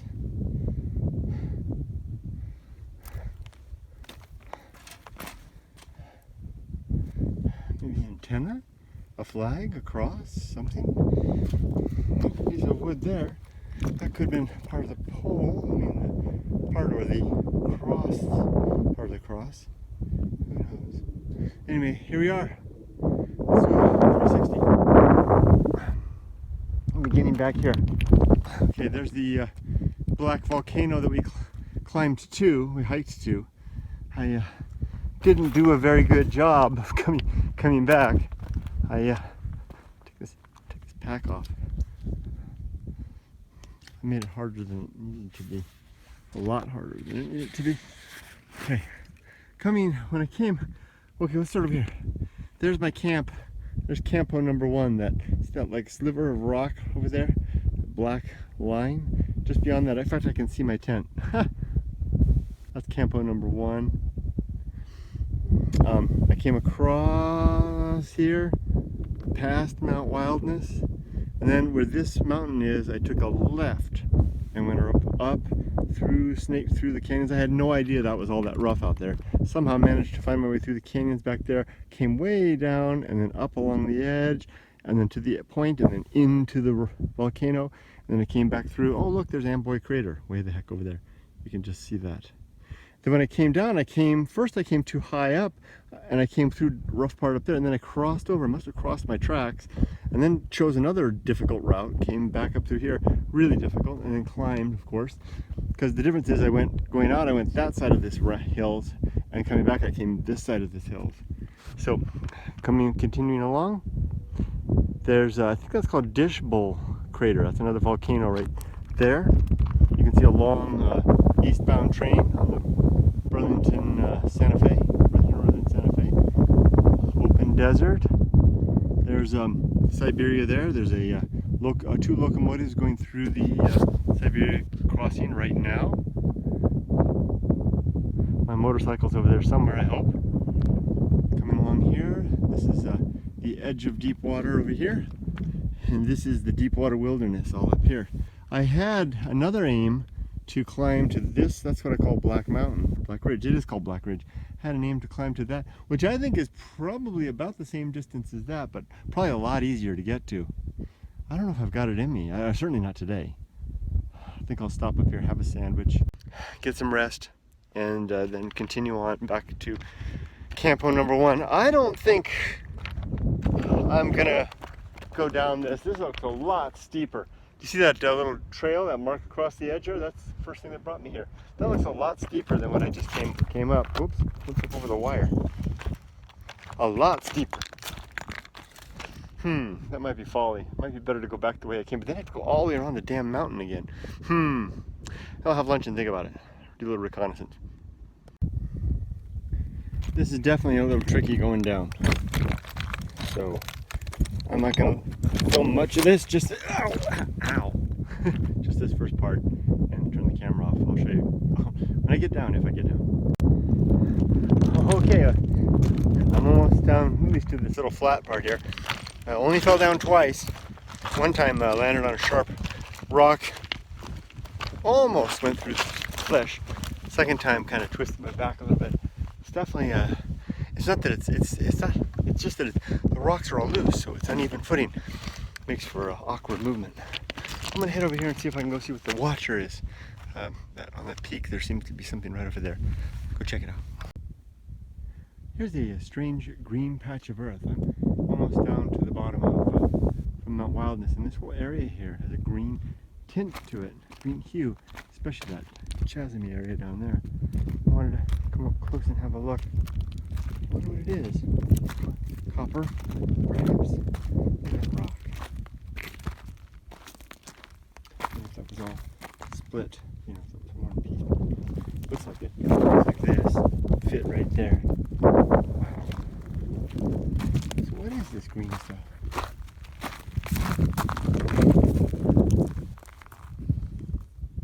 Curious. I'll bring a bit back. And there's the watcher. Let's go see what the watcher sees. Here's the watcher. It is just a rock cairn after all. First time I was out here, I mistook this for a person. Not really, but fooled myself. That's a very respectable cairn. Very well made. Wow, there's some glory in that one. Is there anything inside? What is that? Any treasure box?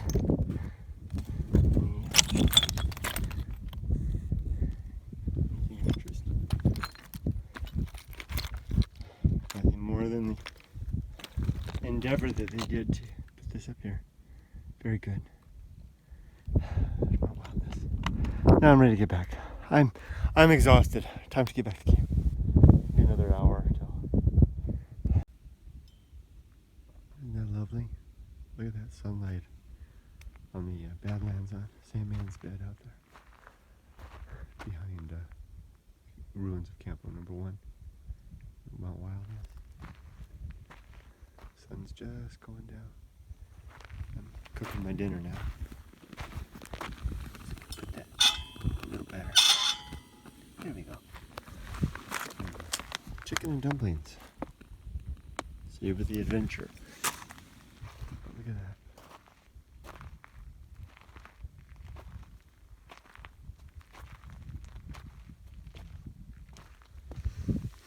Oh, railroad spike.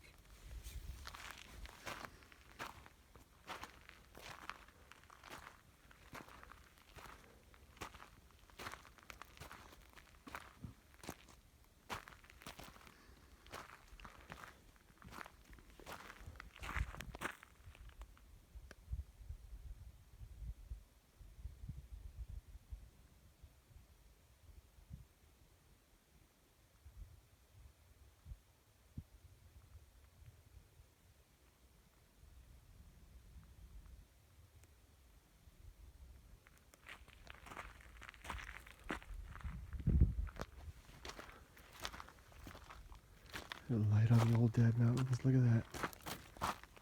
Way back there. Wow. Wow. Look at that.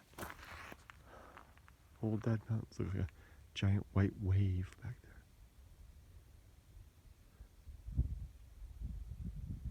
there. Desert certainly is a stunning place.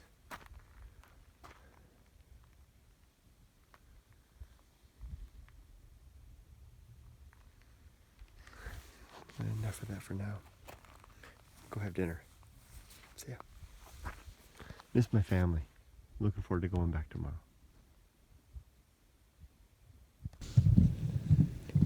Sun's about to go down. I'm up here for a last little stroll before dawn. Dusk. Nighttime. Mount Wildness over there. The big volcano way off there somewhere in the Badlands. Just kind of strolling over this landscape. Found some nice little bits of petrified wood.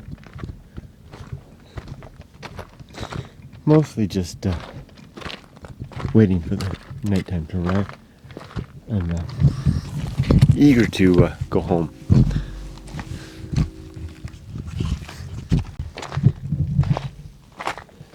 Yeah, I've had enough. Ready to go home. Ready to go see my wife and daughter.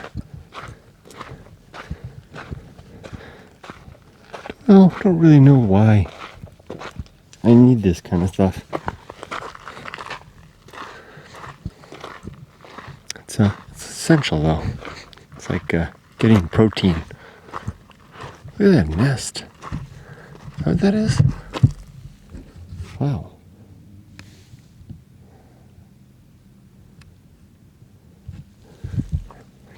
Campo number 1 is just on the other side.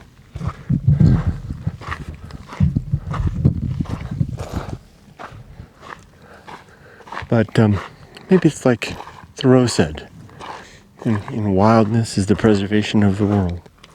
That's a rather grandiose expression, but certainly for me, coming to wild places, what the heck is that?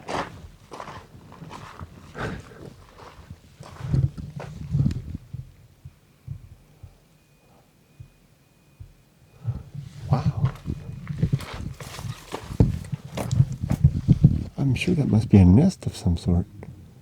But of what? What kind of soulless beast creates that? It's big, too.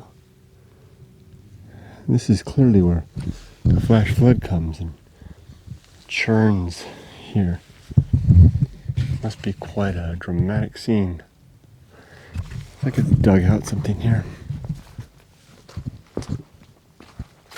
Or something, dug something out here.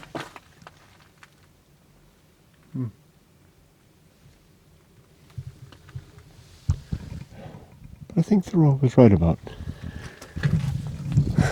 wildness and having something in it. And if that's the case, then you count me as one of those who is surely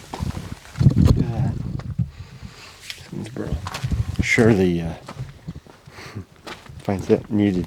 Look at that. It doesn't look like something's claws scratching here. It's very slippery. This silt. Wonder what did that. Look at that. There's the old dead mountains up there in the distance. Nice view of them in the sunset.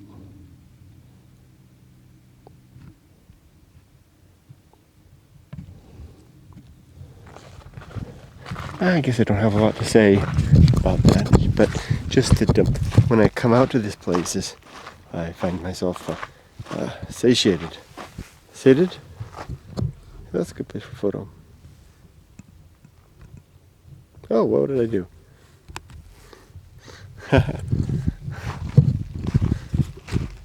There we go. Alright. See, I'm already just kind of meandering and babbling on now.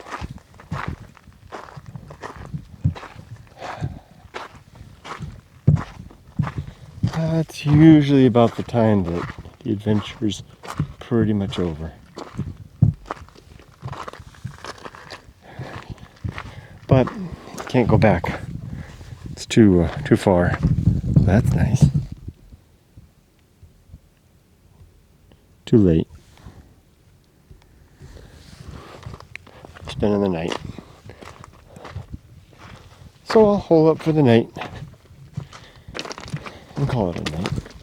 I'm really just babbling now. I'm gonna shut up. Turn off the camera. Thanks for joining me. Good night.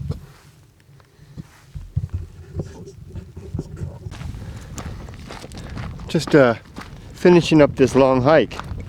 2 nights, essentially 1.5 days. And here at the Peace Point, there's a Mount Wildness in the distance, the Deepwater Wilderness over here to the left. And I'm really out of the rough stuff now. The big volcano I went to yesterday is way over there. And Siberia is just up there ahead. You can actually see it. And you can see the that white thing in the middle. That's the wall from the ruins at Siberia. And you can't see it now, but I just got a glimpse of my bike, and that was the reason I turned the video on.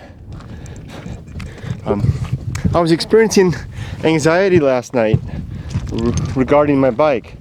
First of all, I was hoping that it was still there, and 2, I was hoping it was still there and intact, and 3, I'm hoping that the damn thing will start up. It's an old bike, almost 100,000 miles, and it's had battery problems. Even though I have a new battery, last time I was out, same scenario, it almost didn't kick over when I went to fire it up. So I'm a little concerned about all that. And I'll confess that in the wee hours of the morning after I woke up, and while I was waiting for the sun to rise high enough to warm up the desert enough for me to break camp, I was going through the scenarios in my mind. Okay, what if I get back and one, the bike's not there? Two, what if I get back and the bike's been thrashed, kicked over, and burnt, whatever the heck what some vandals might do? And three, what if I get there and the bike doesn't start? Well, I ran through solutions to each of those scenarios. The first case being that the bike's not there. Well, then I hitchhike to Barstow, report it to the police as stolen vehicle, and rent a car. Okay, first of all, when I just let it lay, before I go there, when I just let it lay, sorry, I keep switching hands, my arms are tired. Pack's heavy, it's all loaded up. First of all, if I just let those three anxieties lay, nothing comes of them, and I don't get much resolution. It doesn't feel good at all. On the other hand, if I start enumerating the solutions, that's helpful in a way, but it caused me to focus on it a lot, and I tried not to focus on it, but that didn't work. So the first one, the solution, as I just described, I'd report it and rent a car and go home, and then go get another car over the weekend, or another motorcycle, whatever needs to be the case. It's not like I have disposable money laying around, but I've got good credit now, so which I didn't have when I came to America the first time, which is what led me to get such a piece of junk old machine anyway, which I love, and I wouldn't trade it for a new bike right now. Anyway, as long as it's there, I love that bike. Love you, bike. Okay, two, if the bike's been thrashed and trashed, and let's say the worst case scenario, someone burned it up, kicked it over and set it to fire. Well, then I would, some plastic. Thought that was a piece of old metal, a can, like I find out here sometimes, aluminum from the, metal from the old mining days, but it's actually a thing of Cheez-Its, so plastic is my enemy. I'll take that home. Throw it away properly.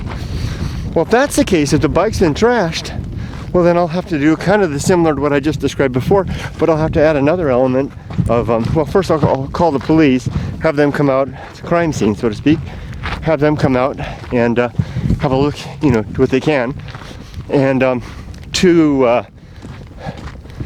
I wonder if the railroad men are coming.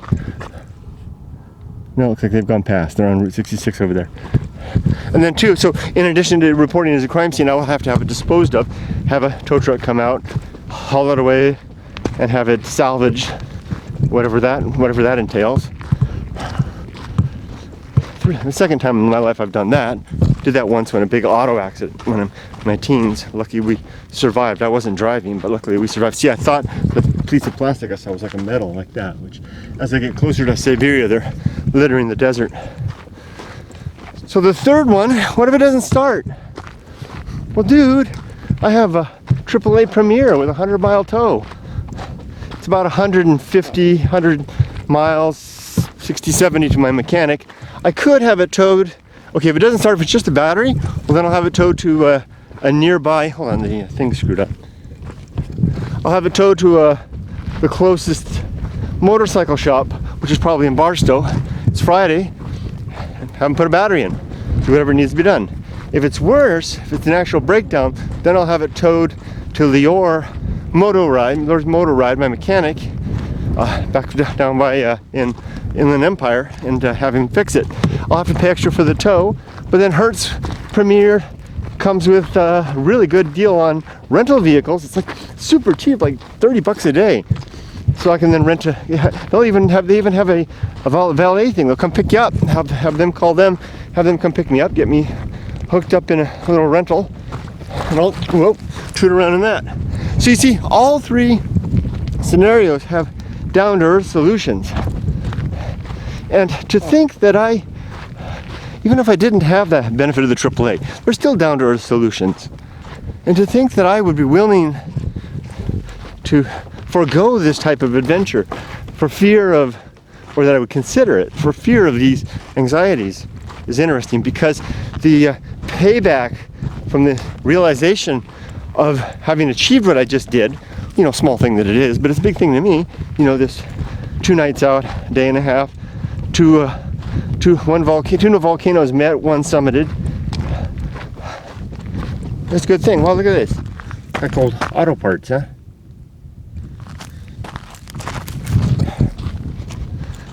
And I was thinking about it. Every time I do this kind of stuff, it's like it has another it's like an ornament on a Christmas tree.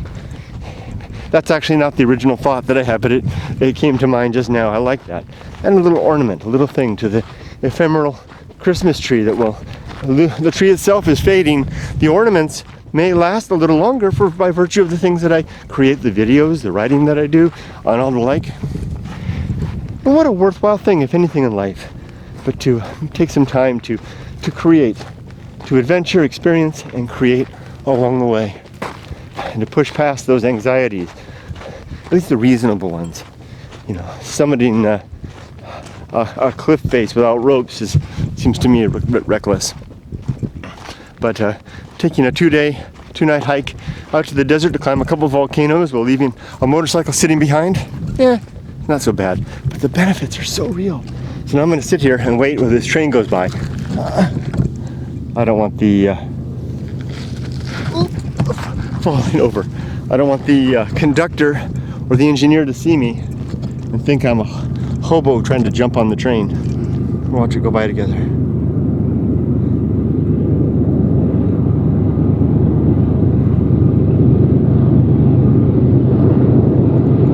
Probably already spotted me though.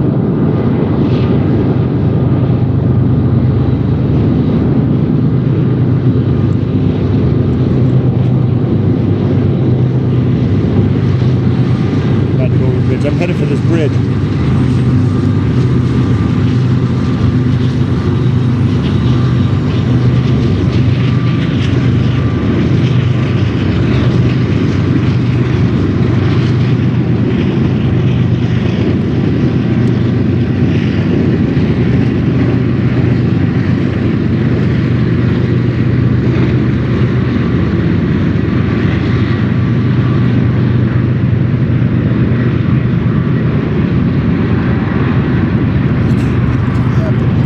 Get up. I'm stuck.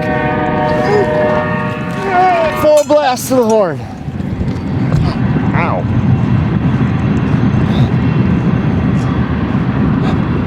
Crossing. Oh, here comes another damn train. I might indeed have to crawl under with a train going over me. So, crossing under this bridge is kind of the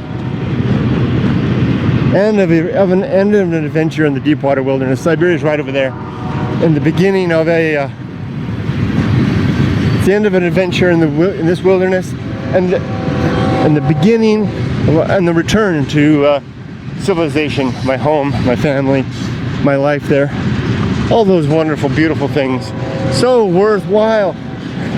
This stuff is not for me anymore a life in itself. Never really was. I always chose the family life. I always chose to be a man of company, so to speak. Man of commitments, a man of responsibility. Yet this has always been kind of an adjunct activity. Less and less. It's almost like I've had my fill. I'm ready to settle down. Not retire so much from adventure, but settle down and enjoy the fruits of it. The thoughts. I have to make my way under here. Let's go. Not easy.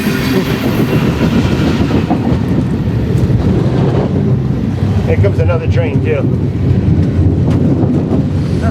This huge pack.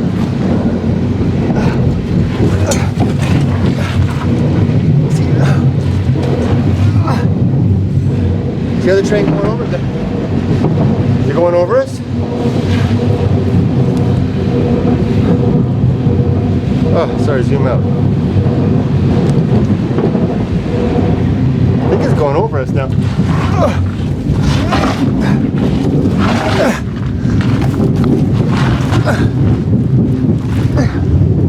One train's passed, now we've just got the other one.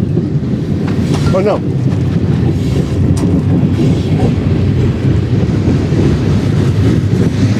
Oh, there. It's already gone past.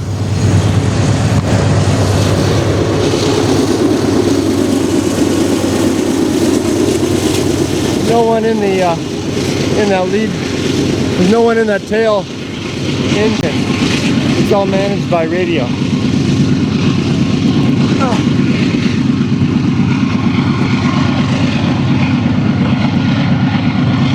There we go, we passed over. I can see my bike. It's still there. It looks like it's standing up.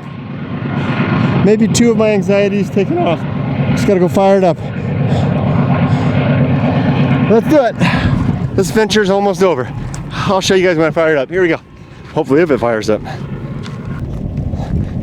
Some railroad guys have stopped to read the sign on my bike.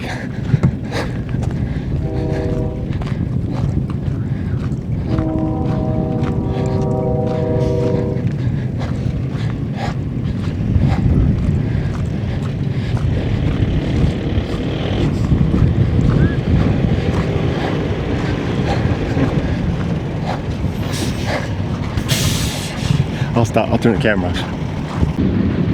Okay, I just had a nice chat with these 2 gentlemen. They're welders. They weld the broken tracks. They told me lots of interesting stories, offered me some water. What friendly guys. So now I've met welders, signalmen, and the police. And now I'm back at the bike. And here's the moment of truth. I've got the key, pack's off, going to fire it up, attempt to fire it up. And if it fires up, then my last anxiety is taken care of. If it doesn't fire up, well, then I know what I'm going to do with that too. I'm going to take my helmet off first. And whatever happens, this level of adventure, I'll be back at work on Monday no matter what. So if it doesn't fire up, I'm going to manage my emotions, stay cool, stay calm, and not worry about it. And just take care of stuff. If it doesn't fire up, call AAA. Tow it into a motorcycle shop, and we'll take care of it. Here we go.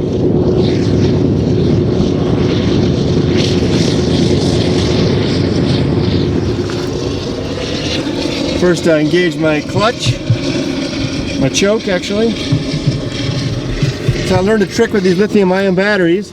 Make sure everything's off. Heater grips are off. That's off. That's off. I'm gonna go ahead and I'm going to warm or wake the battery up. I was told to do this with lithium-ion batteries. They kind of fall asleep after a while.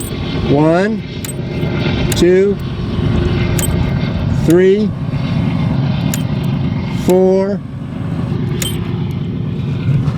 and 5. There we go. All right. No problem. It kind of labored there a little bit, but that wasn't so bad. Yes! That feeling, that adrenaline rush. Whew. I made it back. So, I'm just going to warm up a little bit, throw my pack on, my helmet on, and I'm the hell out of here. I'm going to go have breakfast at Amboy Crater. Okay. Thanks for joining me. Take care, everybody. Bye-bye. So I'm made it back to Amboy, or not back to, but to Amboy Crater, which is right over there behind this little pavilion thing here. Bike's parked right over there, and I'm making decamping, so to speak, reorganizing the bike for touring mode. So take a lot of the stuff out of the pack, put it into the panniers on the bike. Let me show you. So the bike has the open saddlebags, aka panniers, and I've got them kind of emptied out right now. So I usually store my deep camping stuff in here, camera gear's all over here, and you can see that the bike's kind of just waiting there, and I've got everything over here. And while I do this, I'm taking care of, airing out my socks over there. Well, I've got a fresh pair of socks, airing out my shoes. Cooking up a little, warming up a little coffee here. Just about there. I'll boil that up. I make it in the cup here and put it in my thermos. Already got 1 cup going here. Let's see, the pack that had absolutely everything under the sun in there, enough for 3 days gear, is kind of partially unloaded. There's the trash that I picked up. Most of that's mylar balloons that I found out there. I've got 1 freeze-dried meal left, scrambled eggs with peppers, but I'm going to save that because those are kind of expensive. That's about $6. I've got a can of stew in here that I can use that I had in my bag. And this is my clothing, stuff I might need for the day, my dirty clothes. Continue to go through my pack, let my shoes dry off. And with a little luck, I'll be ready to hit the road. I think I'm going to, I was thinking about, well, I want to go home, but I think I might head on out to Katie's, which is another ghost town area, and explore that a little more after I recamp or reconfigure and do that. So we'll have a little breakfast. I'll call for breakfast. So maybe in a bit. See ya.